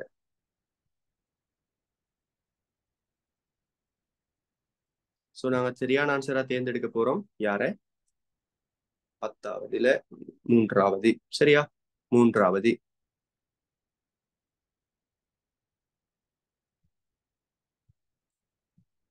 ஓகே பிள்ளைகள். சோ விளங்கிக் கொள்ளுங்க, விச்சுருள்கள் பாரமற்றவையாக இருந்தா, பாரமற்ற விச்சுருள்கள் இப்படி இணைக்கப்பட்டிருக்கும் போது சமாந்தர இணைப்புல நீங்க ஒரு விசையை கொடுத்தா 2 பேருக்கும் சம நீட்சி வரும். இங்க பாரமற்ற விச்சுருள்கள் இணைக்கப்பட்டிருக்கும் போது நீங்க ஒரு விசையை கொடுத்தா இவங்க எல்லாருக்கும் சம விசை வரும். நீங்க என்ன விசையை கொடுக்குறீங்களோ அதே விசை தான் இந்த விச்சுருளுக்கும் வரும், இந்த விச்சுருளுக்கும் வரும். ஆனா சமாந்தரமா இணைக்கும் போது இந்த 2 விச்சுருள்களையும் வெளிமாறிலிகள் சில நேரம் வித்தியாசப்பட்டா இந்த கொடுக்குற மொத்த விசை இதுக்கும் இதுக்கும் பிரியும். இதுக்கு F1 இதுக்கு F2 சொல்லி போகும். மொத்த விசை F சமன் F1 + F2 வரும். ஆனா இங்க நீங்க என்னத்தை கொடுக்குறீங்களோ அந்த விசை தான் இவருக்கும் வரும், இவருக்கும் வரும். நீட்சி 2 பேருக்கும் சமனா வராது. இவருக்கு ஒரு நீட்சி E1, இவருக்கு ஒரு நீட்சி E2 வந்தா மொத்த நீட்சி E1 + E2 வரும். ஓகே, சோ இவர்ல மொத்த நீட்சி 2 பேருக்கும் பிரிஞ்சு போகுது, விசை சமனா வருது. ஆனா இங்க விசை பிரிஞ்சு போகுது, நீட்சி சமனா வருது. திரும்ப சொல்றேன் பாருங்க, சமாந்தரம் அணைச்சா நீட்சிகள் சமனா வரும், விசைகள் பிரிஞ்சு போகும். இப்படி தொடராக நினைச்சா விசைகள் சமனா வரும், நீட்சிகள் வித்தியாசமா வரும். சரி, ஓகே, பார்த்துக்கொள்ளுங்க வடிவா. நான் உங்களுக்கு இப்ப கேள்வியை மாத்தி தரப்போறேன், நோட் பண்ணிக்கொள்ளுங்க. கொஞ்சம் இதுல நாங்க தியரியை டிஸ்கஸ் பண்ணுவோம், அதாவது இன்னும் கொஞ்சம் கேள்வி செஞ்சு கொஞ்சம் படிச்சு கொள்வோம், எதிர்காலத்துல வித்தியாசமா வரலாம்.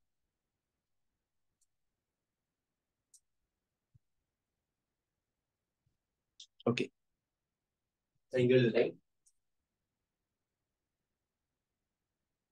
Question 1.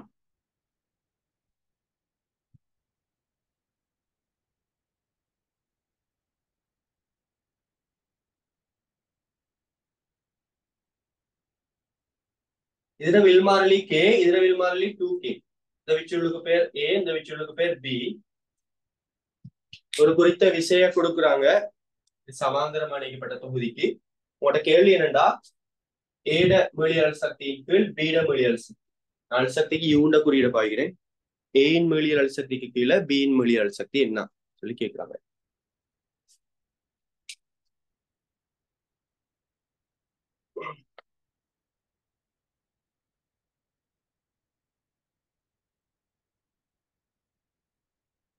செஞ்சு பாருங்க, பாப்போம். ஆன்சர் நீங்க சட்ல போடலாம். Answer எடுத்தாக்கள்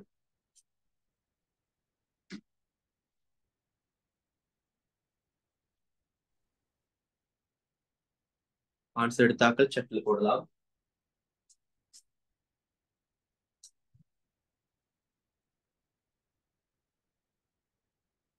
excellent, good.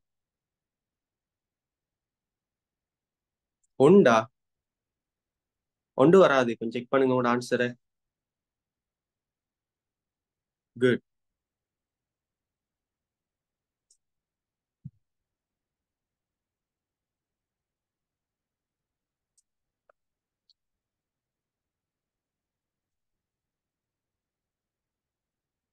Okay, so செய்வா. சோ இதுக்கு நீங்க யூஸ் பண்ண போற சமன்பாடு இது. கே மாறுபடுது, ரெண்டு பேருக்கு சமனா வருது. நான் சொன்னேன் இந்த மொத்த விசை எஃப் வந்து இவங்க 2 பேருக்கும் பிரிஞ்சு போகும். சோ இந்த அரை எஃப் சமன்பாட்டை யூஸ் பண்ணீங்கன்னா உங்களுக்கு கஷ்டமா இருக்கு. எங்கா ஒரே நீட்சி வரும், ஆனா விசை 2 பேருக்கும் பிரிஞ்சு போகுது. விசை எப்படி பிரிஞ்சு போகுதுன்னு நீங்க கண்டுபிடிக்கணும் தனியா. ஆனா இந்த சமன்பாடை யூஸ் பண்ணா, அரை கே வர்க்கத்தை யூஸ் பண்ணா, கே உங்களுக்கு நேரடியாக தரப்பட்டிருக்கு, அதை வச்சு லேசா செய்யலாம். சரியா? சோ நான் யுஏக்கு சமன்பாடு எழுதுவேன். யுஏ வந்து அரை வில்மாறிலி கே தர குறித்த நீட்சி வர்க்கம். யுபி வந்து அரை அவங்களோட வில்மாறிலி 2K தர வர்க்கம். ரெண்டையும் பிரிச்சுட்டா யுஏ இன்டில் யுபி வரும். இது அரை வர்க்கம் எல்லாம் வெட்டுப்பட்டு 1 × 2 வரும். சுருக்கமா செய்யணும்னா இந்த சமன்பாட்டுல ஒரு மாறிலி அரையோர் மாறிலி இந்த விளங்கிக்கிட்டு அழுத்த சக்தி நேர்வித சமன் கேன்னு சொல்லி போடலாம். அழுத்த சக்தி கேக்கு நேர்வித சமன்டா கேக்கு என்ன விகிதம் வருதோ அதே விகிதம் தான் அழுத்த சக்திகளுக்கும் வரும். நேர்வித சமத்தோட யூஸ் பண்ணலாம். இல்லாட்டி கொஞ்சம் கூட டைம் எடுத்து இப்படி எழுதலாம். நீங்க ட்ரெயின் பண்ணணும் இப்படி எழுதுறதுக்கு. ஆனா நான் இதைத்தான் விளங்கப்படுத்துவேன் எல்லாருக்கும் விளங்கணும்ன்றதுக்கு. நீங்க உங்களை பிறகு ப்ராக்டிஸ் பண்ணி எடுத்துக்கொள்ளுங்க.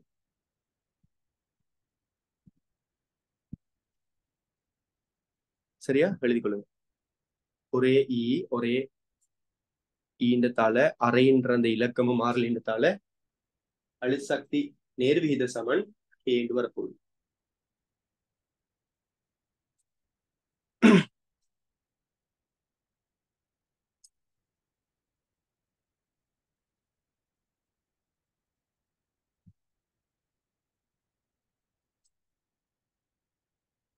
இப்ப இன்னொரு கேள்வி தாரேன். சரியா?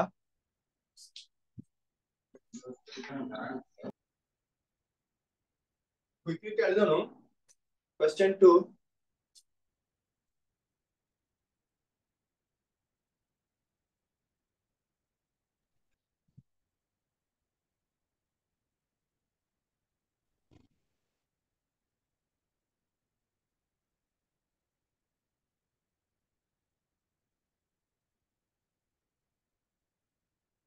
இது A, இது B. சேமிக்கப்பட்ட சக்திகள விகிதம்.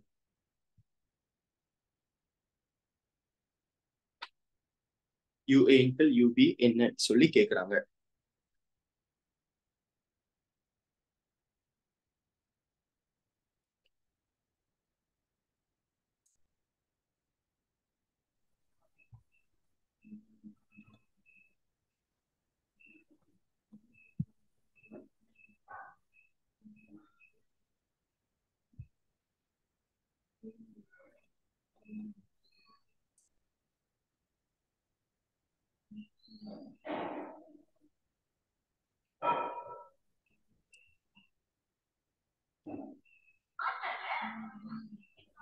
யாரையும் மைக் அன்மியூட்டட்.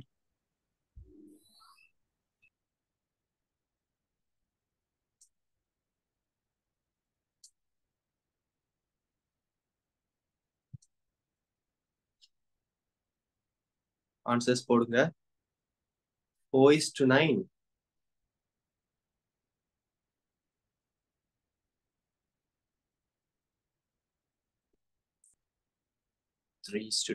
இதுக்குதான் நிறைய ஆன்சர் வருது வித்தியாசமா. பாப்போம் இது சரிண்டு.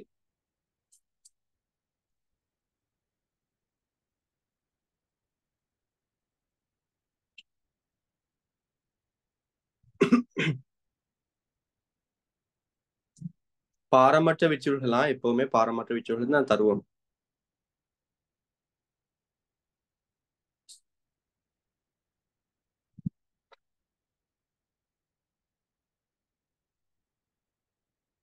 இங்க என்ன காரணி இவங்களுக்கு சமனா இருக்கும்?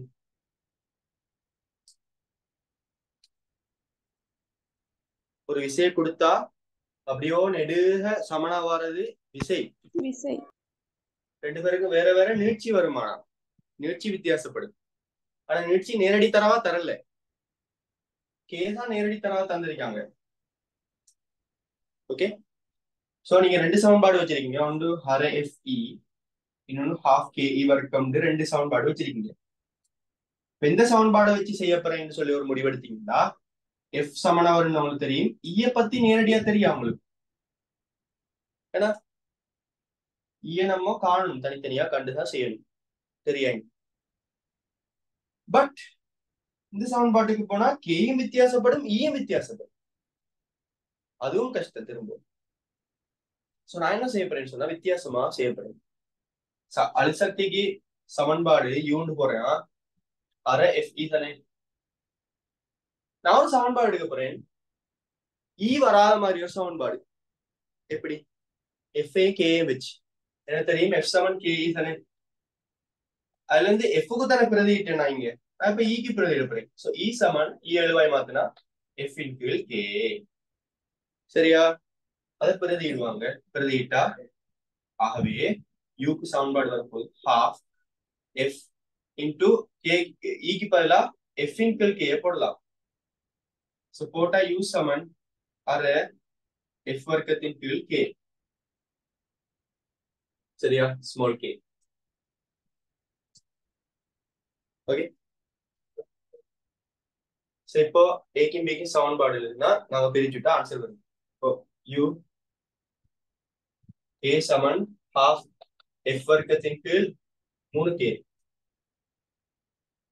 u b சமன் அரை f வர்க்கத்தின் கீழ் 2k. முதலாம் சமன்பாடு இரண்டாம் சமன்பாடு ரெண்டையும் பிரிச்சுட்டீங்கன்னா u a இன்கிள் u b 2க்கு 3 வரும். ஓகே, பாப்போம் செட்ல எத்தனை பேருக்கு சரியா வந்திருக்கின்றது. 2க்கு 3, 2க்கு 3, 3க்கு 2, 4க்கு 9, ஒரு 2-3 பேருக்கு தான் வந்திருக்கு சரியா. 2க்கு 3.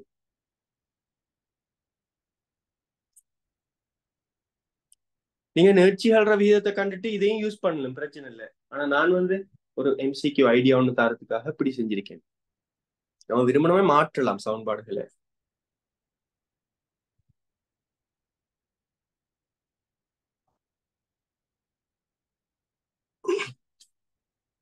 ஓகே,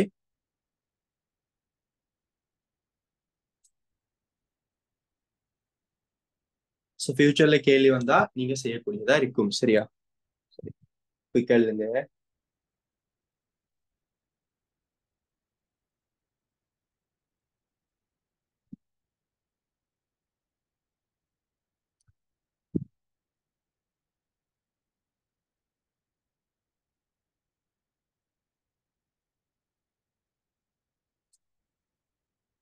ஓகே, 11வது பாருங்க. இப்போ கிடையான கூரையில் இணைக்கப்பட்டுள்ள இலேசான சுருளிவில்லும் இலேசான இழையாலும் 2 கிலோகிராம் உடைய ஒரு பொருள் ஒன்று இணைந்து உருவில் காட்டப்பட்டுள்ளவாறு தொங்கவிடப்பட்டுள்ளது. தொகுதி சமநிலையில் உள்ள போது சுருளி வில்லும் இழையும் உருவில் காட்டிய கிடையுடன் 30 பாகை கோணத்தை அமைக்கின்றது. 2 30 பாகை. படம் கொஞ்சம் சமச்சீர் அல்லதான், ஆனா 2 30 பாகை. இழை திடீரென வெட்டப்படுமாயின் அக்கணத்தில் இழையின் ஆறுமுடுகளை ஈர்ப்பாறுமுடுகள் சார்பாக காண்க. சோ விச்சுருளை கொண்ட தொகுதிகளை வெட்டுறது ஒரு ஃபேமஸ் கேள்வி. ஓகே, சோ அதோட கன்செப்ட் நான் உங்களுக்கு சொல்லித்தாரேன்.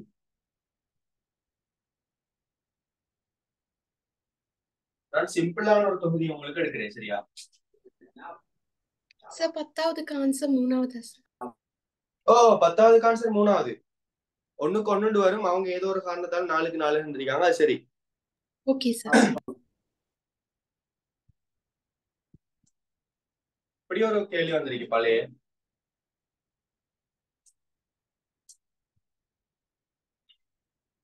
ஓகே, இது பாரமற்ற விச்சுருள்.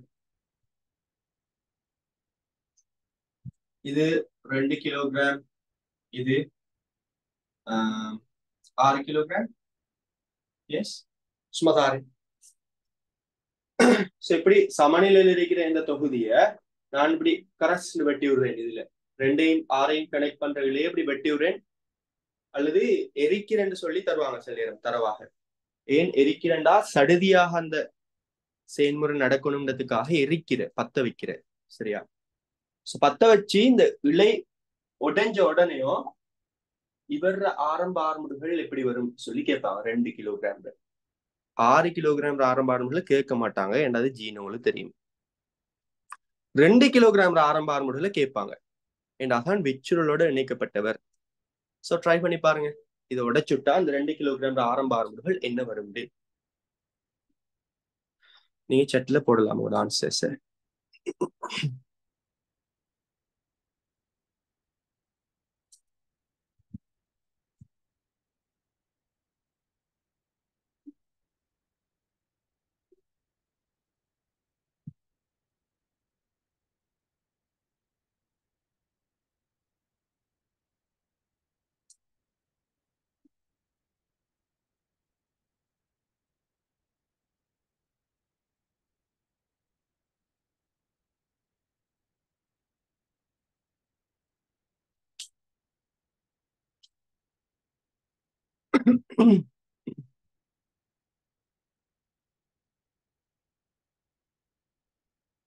இங்கே ஆன்சர்களை காணலே.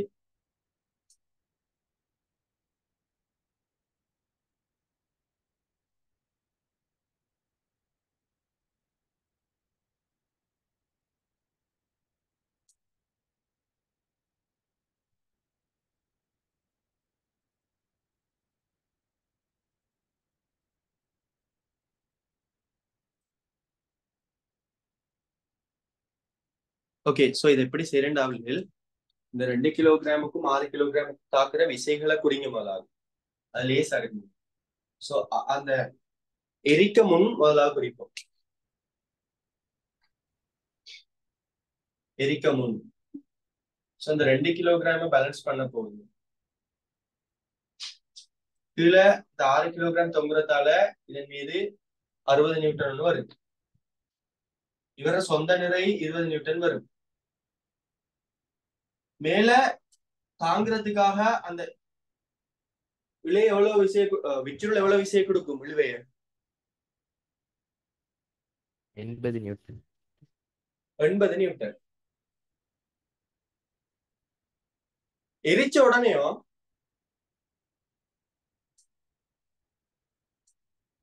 எரித்த பின் பாருங்க, இதுல 80 இந்த 40 சாரி 20ஐயும் 60ஐயும் பேலன்ஸ் பண்ணுது. எரித்த பின் 60 இல்ல இப்போ, ஏன்னா இது உடஞ்சிச்சு. இந்த இழையோட கனெக்ஷன் இல்ல. சோ இந்த இழையில் உள்ள இழுவை 0 ஆயிரும். 6 கிலோகிராம் தொங்கும் போதுதான் இதில் உள்ள இழுவை 60.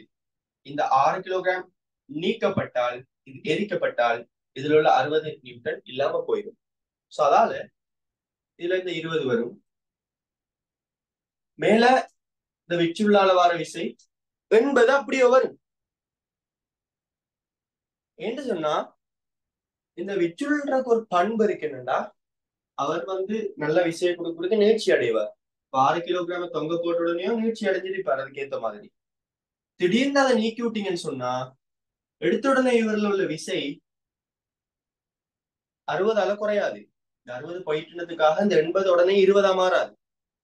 ஏன்னா இது 20ஆ மாறணும்னு சொன்னா இந்த விச்சுருள் திரும்ப மேல போகணும். அறுத்துட்ட உடனே கொஞ்சம் மேல போய்த்தான் நீட்சியை பூச்சியமாக்கித்தான் அந்த இடத்துல விசை 20ஆ மாறும். அந்த நீட்சி குறைவு ஏற்பட முன்னால இந்த இச்சுருள் இழுபட்ட நிலையில தான் இருக்கு. இது வெட்டின உடனேயும் அந்த விசை 60க்கு வர 80ல இருந்து குறையாது. ஏன்னா நீட்சி இன்னும் அதுல இருக்கு. வெட்டின உடனேயும் அது பின்னுக்கு ரிவர்ஸ் போகாது. வெட்டின உடனேயும் அந்த நீட்சி தற்காலிகமா இருக்கு கொஞ்ச நேரத்துக்கு. வெட்டப்பட்ட உடன் தானே கேள்வி. சோ அதால நீட்சி வெட்டப்பட்ட உடன் ஆரம்பத்துல இருந்து அதே நீட்சியா இருக்கும். உடனே பின்னுக்க போகாது. சோ அந்த 80 நியூட்டன் தான் இருக்கு. உடனே அந்த 80 நியூட்டன் குறையிறல்ல. விச்சுருள் முழுசா பின்னுக்க வந்தா தான் அது குறையும். சொல்ற விலங்குதா? அதுக்கு டைம் எடுக்கும். சோ உடனடியாக குறைகிறது. சோ இப்ப இவருக்கு எஃப் சமன் எம்ஏ பாவிச்சா மேல் நோக்கி இந்த 80 மைனஸ் 20 7 எம் 2 தர ஏ. ஏ என்ன வரும்?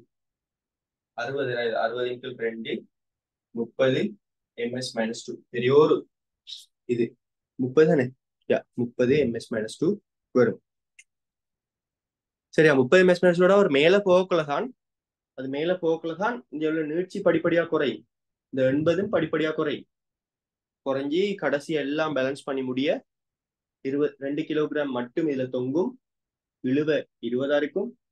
இது 20 நியூட்டன் கீழ் நோக்கி நிறையாக இருக்கும். இது சமநிலையில் இருக்கும். அதுக்கு முதல் அது இப்படி எல்லாம் ஆடும். நிறைய நேரத்துக்கு ஆடி ஆடி ஆடித்தான் படிப்படியா சமநிலைக்கு வரும். எளிமை இயக்கத்தை ஆற்றி சமநிலைக்கு வரும். அதை பத்தி பிறகு படிப்பீங்க. எளிமை இயக்கம் என்னன்றலாம்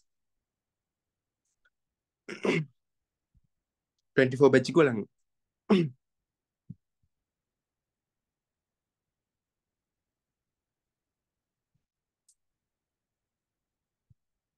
த்ரீ ஜின்னு சொல்லி ஒரு ஆள் போட்டிருக்கீங்க. 30 ms - 2. எஸ், உங்களோட ஆன்சர்ஸ் எல்லாம் சரி. ஜி படி ஜி சார் ஃபார்ம்ஸ் இல்லைன்னா கேட்பாங்க கேள்வியை. சோ உங்களுக்கு என்னன்னா, அந்த இலையை உடைச்சுட்ட உடனேயும் விச்சுருள்ள உள்ள விசை கொஞ்ச நேரத்துக்கு இருக்கும் சொல்லி தெரிஞ்சிருக்கணும். அதெல்லாம் இங்கே இப்ப இந்த கேள்வியை செய்வோம். இதை நோட் பண்ணிக்கொள்ளுங்க. நான் அந்த கேள்விக்குரிய படத்தை கீழ்றேன்.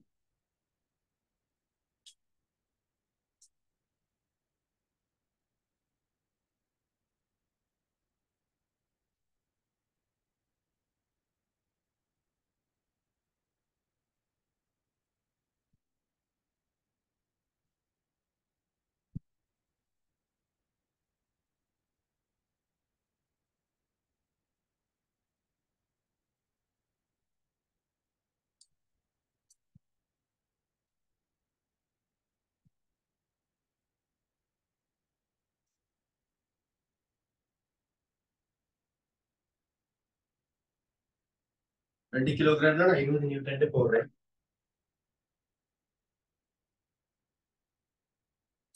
சரி, இப்ப இந்த கேள்விக்கு வருவோமா? சோ இதுலயும் நாங்க இத அறுக்க முன்னால ஒவ்வொரு பகுதியிலையும் வார இழுவைகளை காணுவோம். சோ உடனடியா சொல்லலாம் இதுல என்ன இழுவை வரும்? 20. 20 ஏன்னா எஸ் குட். சில தாக்குற விசைகள் இப்படி இருக்கும். இது 30 90 பாகை, இது 60 பாகை, இதுவும் 60 பாகை. சோ இங்கேயும் இங்கேயும் வாரது சமச்சீர் தன்மையால இங்கேயும் ஒரே இழுவதான் வரும். கோணம் இப்படி வித்தியாசம் அறிஞ்சுன்னு சொன்னா சம இழுவ வராது. சமச்சீரா இருந்தா சம இழுவன்னு போடலாம். சோ இதால வார நிலைக்குத்து கூறு டி கொஸ் 60, இதால வார நிலைக்குத்து கூறு டி கொஸ் 60 சேர்ந்து 20 சமப்படுத்த.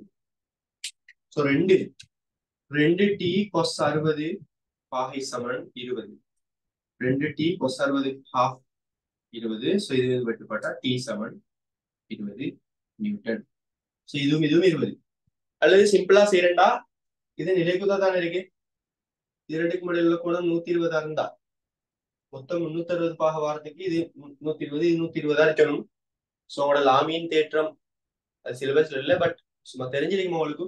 120 பாக கோணத்துல 3 சமாந்தரமற்ற விசைகள் தாக்குனா 3 சமன் 20 20 20 இது வரும். அப்படியும் செய்யலாம், இல்லாட்டி இப்படியும் செய்யலாம். ஏதோ ஒரு வகையில 20 கண்டுபிடிப்பீங்க. இப்ப இதை நீங்க வெட்டி விட்டா திடீர்னு இந்த விசை நீக்கப்படும்.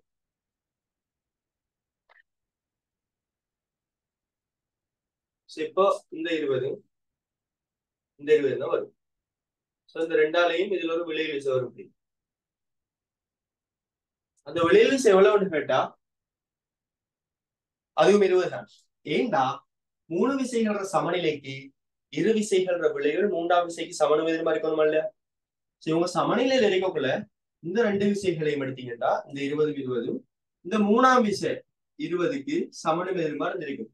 இது ரெண்டுடையும் விளைவு. சோ இது ரெண்டுடையும் விளைவுகள் ஆட்டோமேட்டிக்கா இந்த 3ஆம் விசை 20க்கு தான் சமன். சோ இந்த விசையை நீக்கினா இந்த விசைக்கு சமனான விளைவில் இங்க வரும் 20. சோ இந்த 20ஆலையும் தாக்குற விளைவு விசை 20 சமன் F7 MA விளைவு விசைக்கு 20 போட்டு சமன் M வந்து 2 தர A போட்டா A சமன் 10. சோ G சாப்பா கேக்குறாங்க. So G 10 G. சரியா? சோ இப்படி நான் விளைவுல கண்டேன். இரு விசைகள் விளைவில் 3ஆம் விசைக்கு சமனமே இது மாதிரி இருக்கணும். அதால விச்சுள்ளால வார அந்த இழுவைக்கும் நிறையால வார இழுவைக்கும் விளையுள் 20 தான் சொல்லி நான் காண்றேன். சரியா? இப்ப இங்கேயும் என்ன கான்செப்ட்னு சொன்னா அறுத்த உடனேயும் விச்சுருள்ள உள்ள விசை காணப்படும் 20 இருக்கு. கொஞ்ச நேரத்துக்கு பிறகுதான் அது அப்படியே பேலன்ஸ் பண்ணி நிலை குத்தா வந்து இந்த 20 சமனா வரும். அது வரைக்கும் அந்த 20 வந்ததுல அந்த குறித்த திசையில காணப்படும். ஓகே,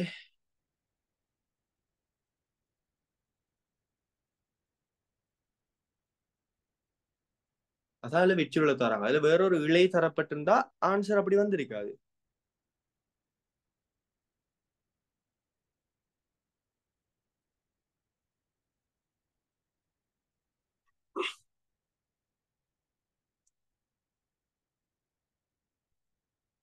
ஓகே,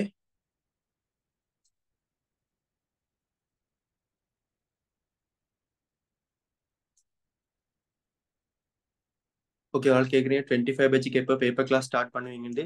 இப்போ 25 பேட்ச் தயவு செஞ்சு பேப்பர் கிளாஸ் பத்தி யோசிக்காதீங்க இப்போ. சரியா?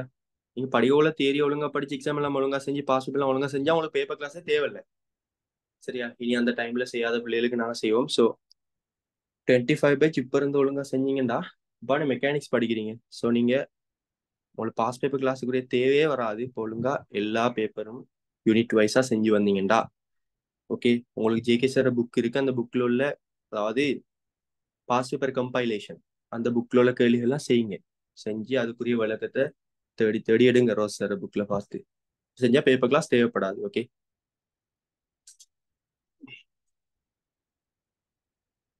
25 இப்போ பேப்பர் கிளாஸ் பத்திலாம் யோசிக்க கூடாது. நீங்க யார் நடந்தாலும் பேசுறாங்க.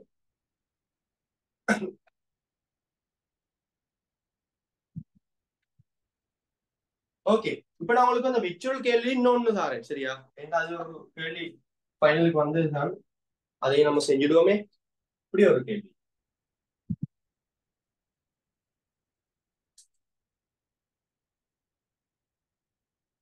இப்படி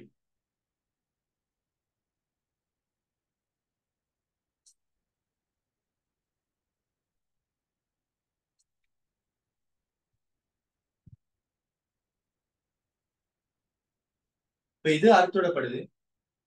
அறுத்து விட்டவுடன் இவர் ஆர்முடுகளையும் காணுங்க பார்ப்போம். இவரை ஏன் எடுத்து இவரை பீன் எடுத்து ஆர்முடுகள் ஏக்கு என்ன வரும், ஆர்முடுகள் பிக்கு என்ன வரும் காணுங்க.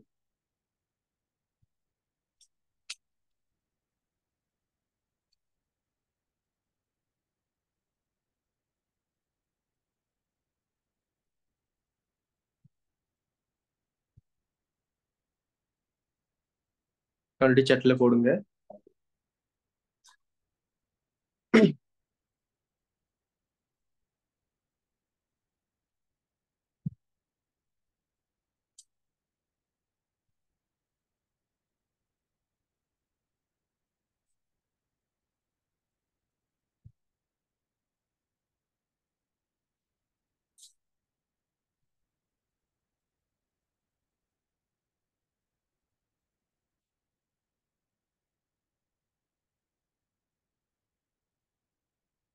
முளை எரிக்க முன் எரிக்க பின் என்று சொல்லி விழு.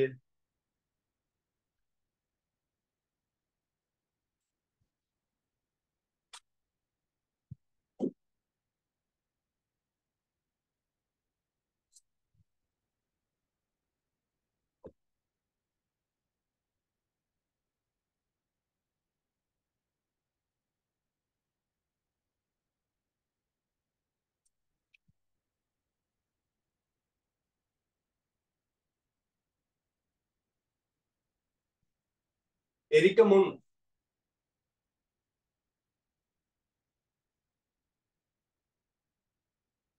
தாக்குற விசைகள் 7, 20 நியூட்டன். இதை அப்படி தொங்க போடும் போது இதுல அப்படியோ 30 நியூட்டன், 3 கிலோகிராம் 30 நியூட்டன் வரும் தானே. இது 30 நியூட்டன். மேல உள்ள இவர்ல 60 நியூட்டன் வரும்.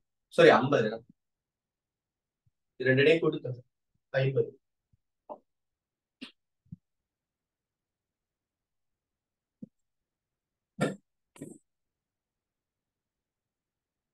பிக்கு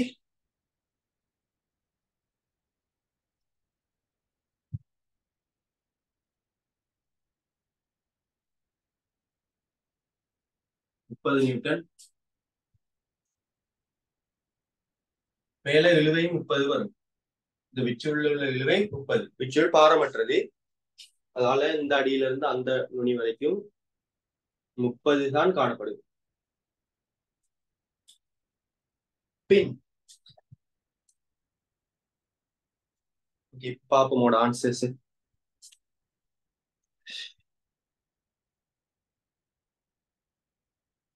25 10, 25 0, 25 0, 25 10, 25 10. Okay, good good. சார் மிச்சம் சரியான ஆன்சர் எடுத்திருக்கீங்க. குட். சோ எரிச்ச உடனே இதைத்தான் எரிக்கிறாங்க. எரிச்ச உடனேயும்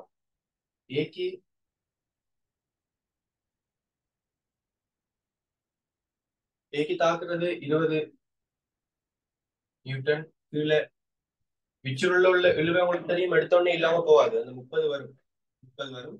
ஆனா 50 இல்ல. இப்போ எரிச்சிட்டதால மேல உள்ள இழுவை இல்ல. ஆகவே கீழ் நோக்கி எஃப் சமன் எம்ஏ பாத்தீங்கன்னா எஃப் வந்து 20 பிளஸ் 30 டோட்டலி 50 தர 2 ஏ. ஏ சமன் 25. சரியா? இவருக்கு எரித்த புறவு இவருக்கு 30 நியூட்டன் எப்படி தாக்கும். மேல விச்சுள் இன்னும் 30 கொடுக்கும். எரிச்ச உடனே இங்க உள்ள விழுவு இல்லாம போகாது, 30 வரும். இவருக்கு விளைவு செல்ல ஆரம்ப இவருக்கு 0. அதுக்கப்புறம் என்ன நடக்கும்னா ஏத்தனிவு கீழே வரும். ஏன்னா 25 ms - 2 ஆர்முடுகளோட கீழே வருமே. கீழே வரக்குள்ள இந்த விச்சுள்ள உள்ள நீட்சி குறையும். நீட்சி குறைஞ்சதால அதில் உள்ள விசை குறையும், இழுவை குறையும். இழுவு குறையறதால இதன் மீது இந்த இழுவை குறைஞ்சி 30 செல்வாக்கு கூடும். அப்ப கீழ் நோக்கி அவருக்கு ஒரு ஆரம்பத்தில் வரும். சரியா? ஓகே. படிப்படியாகத்தான் ஆரம்புகள் வந்து சேரும். எடுத்தோடனே வராது விச்சுருடன் இணைக்கப்பட்டிருந்தா.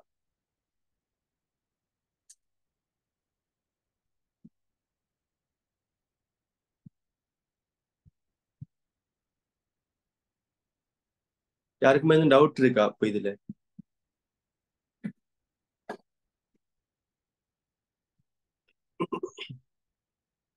சோ இப்படியான கேள்விக்கு நீங்க படிப்படியா செஞ்சா எரிக்க முன் எரிக்க பின்னு ஒரு நாளும் பிள்ளை வராது லேசில. ஓகே.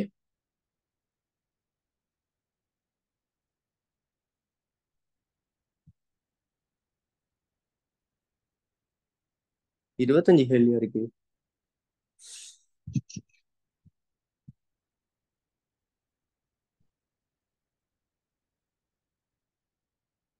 சரி, 12ஆம் கேள்வி. ஆரம்பிய சக்தி 100 ஜூல் ஆகும்.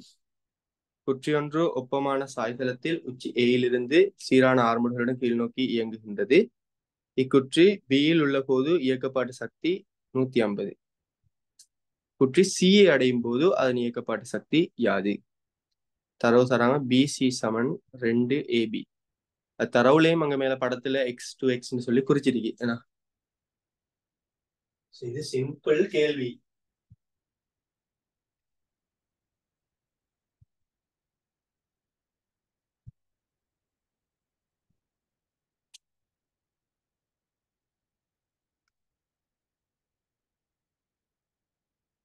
இதுல ஆரம்ப சக்தி 100 ஜூல் தானே. x தூரம் அசைஞ்ச பிறகு 150 ஜூல். இங்க இருந்து இங்க வரக்குள்ள சக்தி அதிகரிப்பு, சக்தி மாற்றம் வந்து இயக்க சக்தி மாற்றம் வந்து 50. திரும்ப 2x தூரம் இயங்கின பிறகு என்ன சக்தின்னு கேக்குறாங்க. சோ உங்களுக்கு தெரியும் ஏன் நீங்க அதுல சக்தி அதிகரிக்குது. இது பலவிதமா பார்க்கலாம். சும்மா சுருக்கமா சொல்ல போனா இதன் மீது இப்படி mg sin தீட்டான்ற ஒரு விசை தொழிற்படும். இந்த திசையில mg sin தீட்டா ஒரு விசை தொழிற்படும். அதாவது ஒரு வேலை செய்யப்படும். வேலை சமன் mg sin தீட்டா விசை தர விசை திசையில செஞ்ச தூரம்.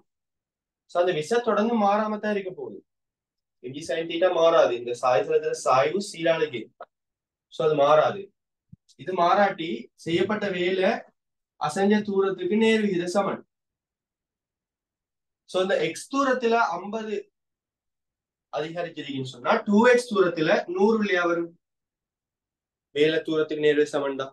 அப்ப இங்க 150ண்டா இன்னொரு 100 அதிகரிப்பு வந்தா இங்க 250 மொத்தமா வரும். சோ இறுதி சக்தி 250. ஓகே. குறித்த விசையால வேலை செய்யப்படுது. சோ அசைஞ்ச தூரத்துக்கு நேர்விகித சமனாக வேலை செய்யப்படும். அந்த வேலை தான் சக்தியா மாற்றப்படும். சோ எக்ஸ் தூரத்துக்கு 50க்கு வேலை செய்யப்பட்டிருக்குன்னு சொன்னா 2x தூரத்துக்கு 100 வேலை செய்யப்பட்டிருக்கும். ஆகவே 250 ஜூல். சரியா? சரியான ஆன்சர் இரண்டாவது.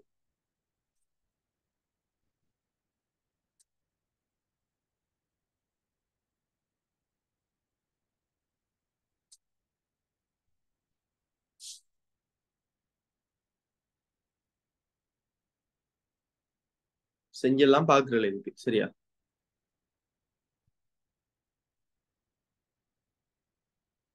அடுத்தது வழித்தட கேள்வி ஒன்று.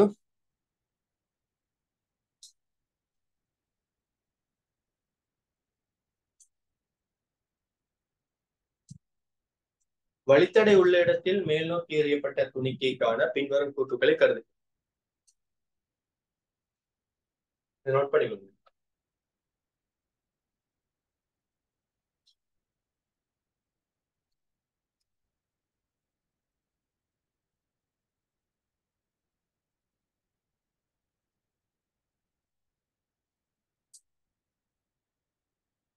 ஒரு குறித்த வேகத்தோட ஒரு பொருள் இப்படி போகும்போது அந்த பொருள் மீது வழித்தடை விசை ஏற்படுத்தப்படும். அந்த வழித்தடை விசை பிரதானமா 3 காரணிகளை தங்கியிருக்கும். வழித்தடை விசைக்கு இன்னொரு பேர் வழி ஈர்கை விசை, அது இங்கிலீஷ்ல டிராக்ன்னு சொல்றேன். அதனால அதை FDன்னு சொல்லி குறிப்போம்.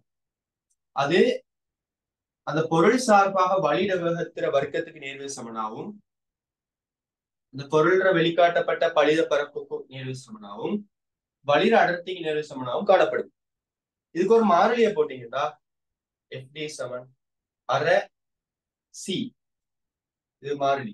அரை சின்றது ஒரு மாறிலி. A ரோ B வர்க்கம் சமன்பாட்டால தரப்படும். இதுல இந்த சி எதுல தங்கி இருக்கும் அப்படின்னு சொன்னா, இந்த பொருள்ற வடிவம், அந்த பொருளை சூழ வழி ஓட்டம் அதுல தங்கி இருக்கும். இப்ப பஸ்ஸ பாத்தீங்கன்னா மூஞ்சி இப்படி தட்டையா இருக்கணும். அது உண்மையாவே பஸ்ல கூட டீசல் பத்துறதுக்கு காரணமா இருக்கலாம். பஸ்ல நேரடியா போய் மூஞ்சில அடிக்கும். ஆனா வேன் காரை பொறுத்த வரைக்கும் அதுல ஷேப் இப்படி அருவிக்கோட்டு வடிவம். சோ வழி இப்படி ஓடிடும். சரியா? சோ அந்த வழியோட்டத்துல வடிவம் தான் இந்த சிஏ தீர்மானம், ஏரோடைனமிக்ஸ் சொல்றது. ஓகே, சோ இது ஒரு பொருளுக்கு மாறிலியா இருந்தா இந்த காரணிகள்லாம் தங்கியிருக்கும். அதே நேரம் வழித்தடை எப்பவும் இயக்கத்துக்கு எதிராக இருக்கும். உதாரணமா அப்படி மேல் நோக்கி போகக்குள்ள வழித்தடை இப்படி தாக்கும். ஏன்னா வேகம் மேல் நோக்கி, வழி மூலக்கூறு இப்படி அடிக்க போகுது. சோ வழித்தடை இப்படி தாக்கும். சரியா? சோ இப்படி போய் பொருள் ஓய்வடையும், திரும்ப அந்த பொருள் இப்படி வரும்.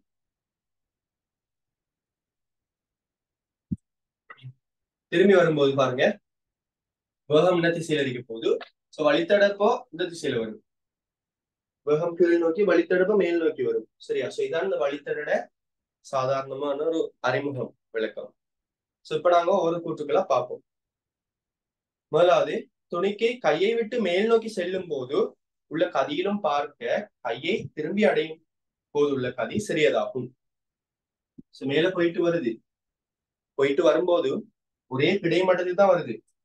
வழித்தடை இல்லாட்டி என்ன கதியோட இறங்குமோ அந்த கதியோட திரும்பி வரும் சக்தி காப்பு விதிப்படி.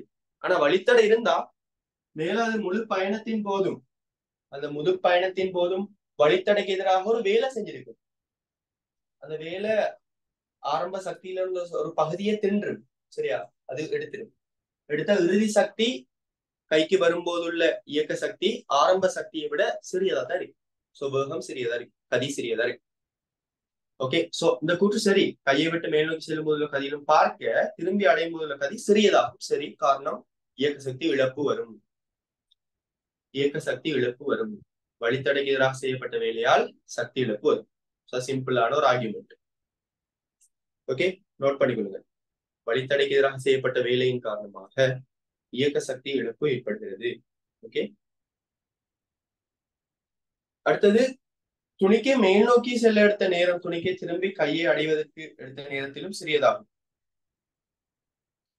சோ நேரங்கள் ஒப்புறதுக்கு நம்ம என்ன செய்யலாம்?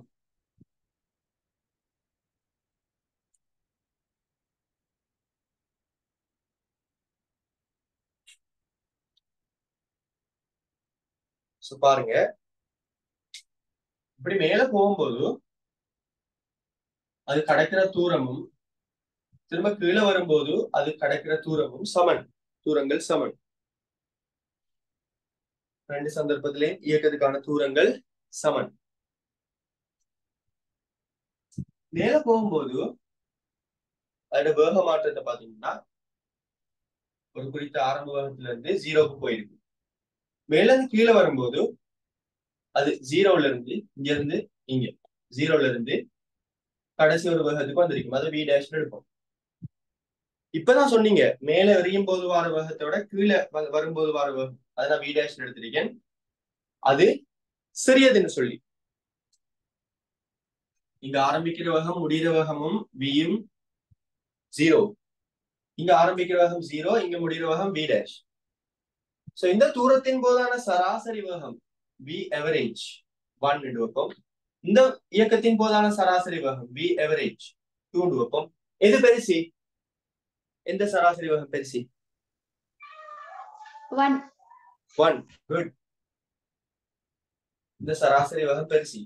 இதுல சராசரி Z ரெண்டும் மாறுறது 0 to V வா, 0 to ஒரு குறித்த பெருமானத்துக்கு தான் இந்த பெருமானம் சிறுசு. ஸோ எவரேஜை கண்டா ஷுவரா சிறுசா வரும் இது. சரியா? சின்னதா வரும், இது பெருசா வரும். எவரேஜ் வேகம் பெருசா இருந்தா இந்த இயக்கத்துல எவரேஜ் வேகம் பெருசி, ஆகவே நேரம் சின்னதா எடுக்கும். இந்த இடத்துல எவரேஜ் வேகம் சிறியது, ஆகவே நேரம் கூட எடுக்கும் சொல்லி நீங்க தீர்மானிக்கலாம்.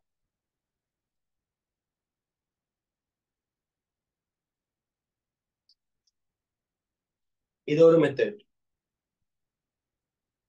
வி டேஷோட பெருசின்றதை வச்சு செய்யற மெத்தட்.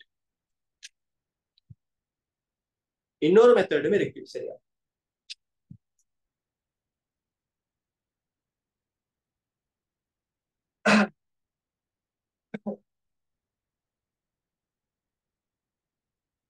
இங்க இருந்து இங்க உள்ள ஆர்முடுகளை பாருங்க.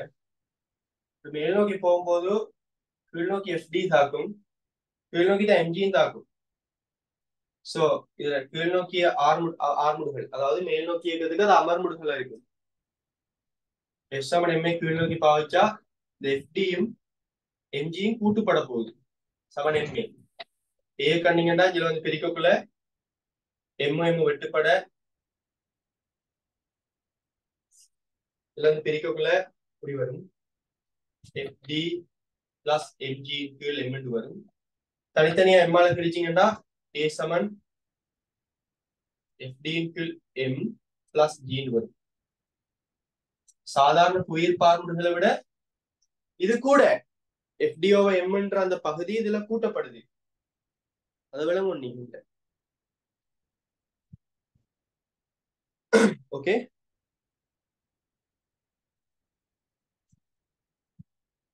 கீழே வரும்போது பாருங்க, கீழ் நோக்கி எம்ஜி வரும், மேல் நோக்கி தான் எஃப்டி வரும். ஏன்னா வேகம் இப்படி இருக்கிறதால அதுக்கு எதிர்த்து செயலாக எஃப்டி தீர்க்கை விச வரும். சோ இப்ப கீழ் நோக்கி எஃப் சமன் எம்ஏ பாவிச்சீங்கன்னா கீழ் நோக்கி எம்ஜி வரப்புற மைனஸ் எஃப்டின்னு தான் வரும் சமன் எம்ஏ. சோ இங்க ஆர்முடுகளை கண்டீங்கன்னா ஜி மைனஸ் எஃப்டிஓவை எம் வரும்.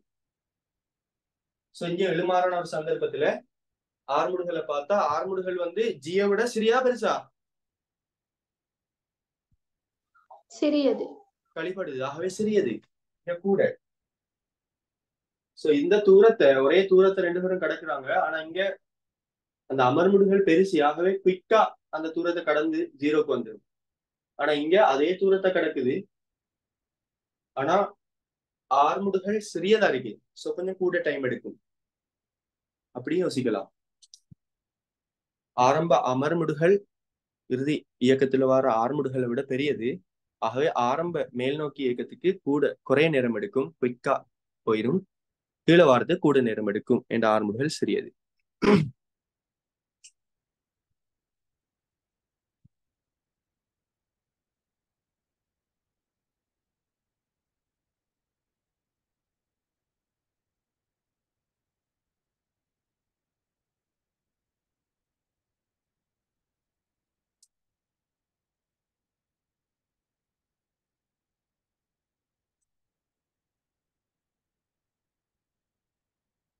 ஓகே, சரி. பி கூற்று சரிதானே? அப்போ மேல் நோக்கி போற நேரம் சிறியது. சோ ரெண்டு விதமா உங்களுக்கு நான் சொல்லி தந்திருக்கேன். அதை ஒரு யூஸ் பண்ணுங்க ஏதாச்சும் ஒரு விதத்தை. அதுக்கு வேக நேரம் வரைக்கும் வரைஞ்சு பாருங்க. இப்போ அதுவும் நேர் மெத்தட். நீங்க வேக நேரம் வரைக்கும் வரைஞ்சா அப்படி வரும். சரி,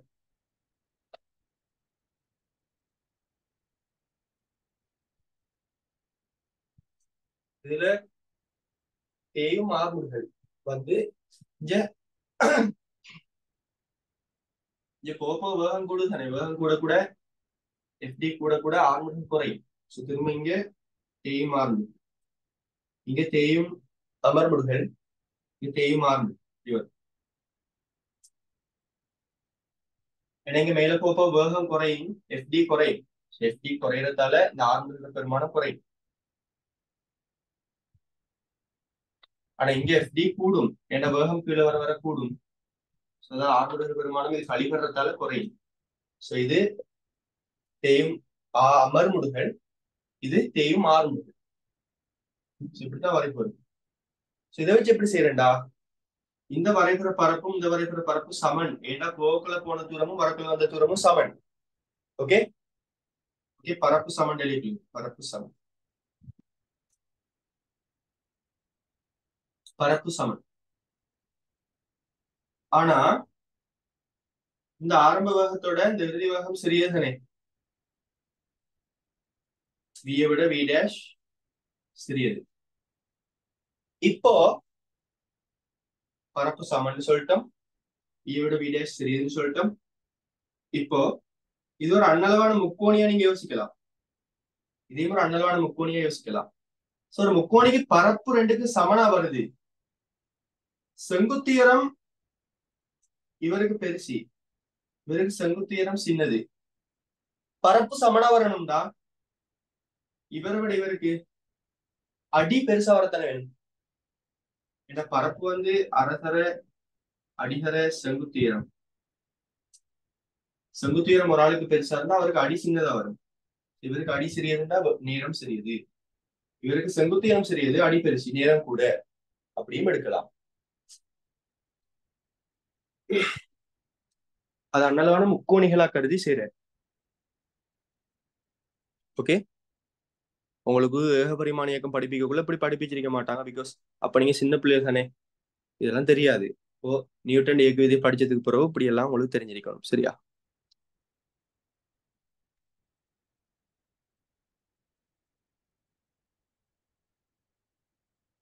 ஓகே, சோ பி கூற்று சரிதானே. எப்படி பார்த்தாலும் 3 மெத்தட்ல சொல்லி தந்திருக்கேன் உங்களுக்கு. இப்போ 3 மெத்தட். சோ 3ம் உங்களுக்கு ஹெல்ப் பண்ணும் பிறகு. சரி, கடைசி சி, வழித்தடை அற்ற போது துணிக்கு அதிகரம் அடைவதற்கு எடுத்த நேரமானது வழித்தடை உள்ள போது துணிக்கு அதிகரம் எடுத்த நேரத்திலும் பார்க்க பெரியதாகும். அதாவது ஆரம்ப வேகம் சமனா இருந்தா வழித்தடை இல்லாம இருக்கக்குள்ள அவர் ஆர்முடுகள் ஜி தானே. வழித்தடை இருக்கும் போது ஆர்முடுகள் ஜி பிளஸ் எஃப்டின்னு கிளம். சோ அந்த ஆர்முடுகள் பெருசி, அது இங்க அமர்முடுகளா தொழிற்படும். ஏன்னா அது கீழ் நோக்கின்றதால சோ குயிக்கா ஓய்வுக்கு வந்துடும். அதிகரிக்கிறது குயிக்கா போயிடும் வழித்தடை இருக்குன்ற போது. ஏண்டா எக்ஸ்ட்ராவா வழித்தடை விசையும் வேகத்தை குறைச்சு கொடுக்குது. ஓகே, சோ சீல நீங்க எழுதி கொள்ளுங்க. வழித்தடை உள்ள போது வழித்தடை விசையும் அமர்முடுகளுக்கு பங்களிப்பு செய்வதால் வழித்தடை விசையும் அதிக உயரத்திற்கு பங்களிப்பு செய்வதால் வழித்தடை உள்ள போது வழித்தடை விசையும் என்ன சொன்னேன், அதிக உயரத்துக்கு என்ன சொன்னேன், அமர்முடுகளுக்கு. சரியா?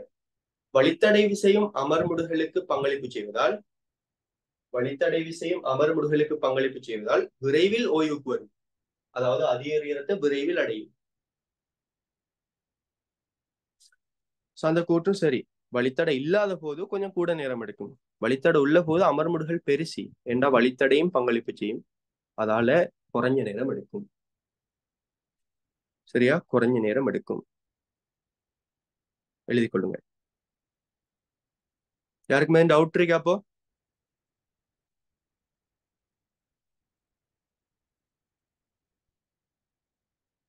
ஓகே, நம்ம கொஞ்சம் டீப்பா தான் போயிருக்கோம். இதுல வழித்தடை இருக்கிறதால வார விளைவுகளை பத்தி படிச்சிருக்கோம்.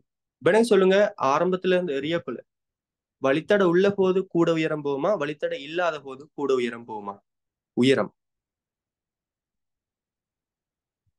வழித்தடை உள்ள போது கூட உயரம் போகுமா, வழித்தடை இல்லாத போது கூட உயரம் போகுமா?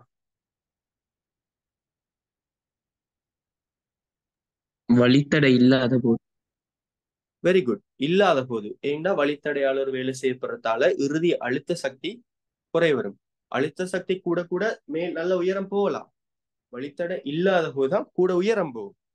ஓகே, வழித்தடை இல்லாத போதுதான் கூட உயரம் போகும். குட். சரி, சோ மிகுதிய நம்ம அடுத்த வீக் சனிக்கிழமை டிஸ்கஸ் பண்ணுவோம். சரியா?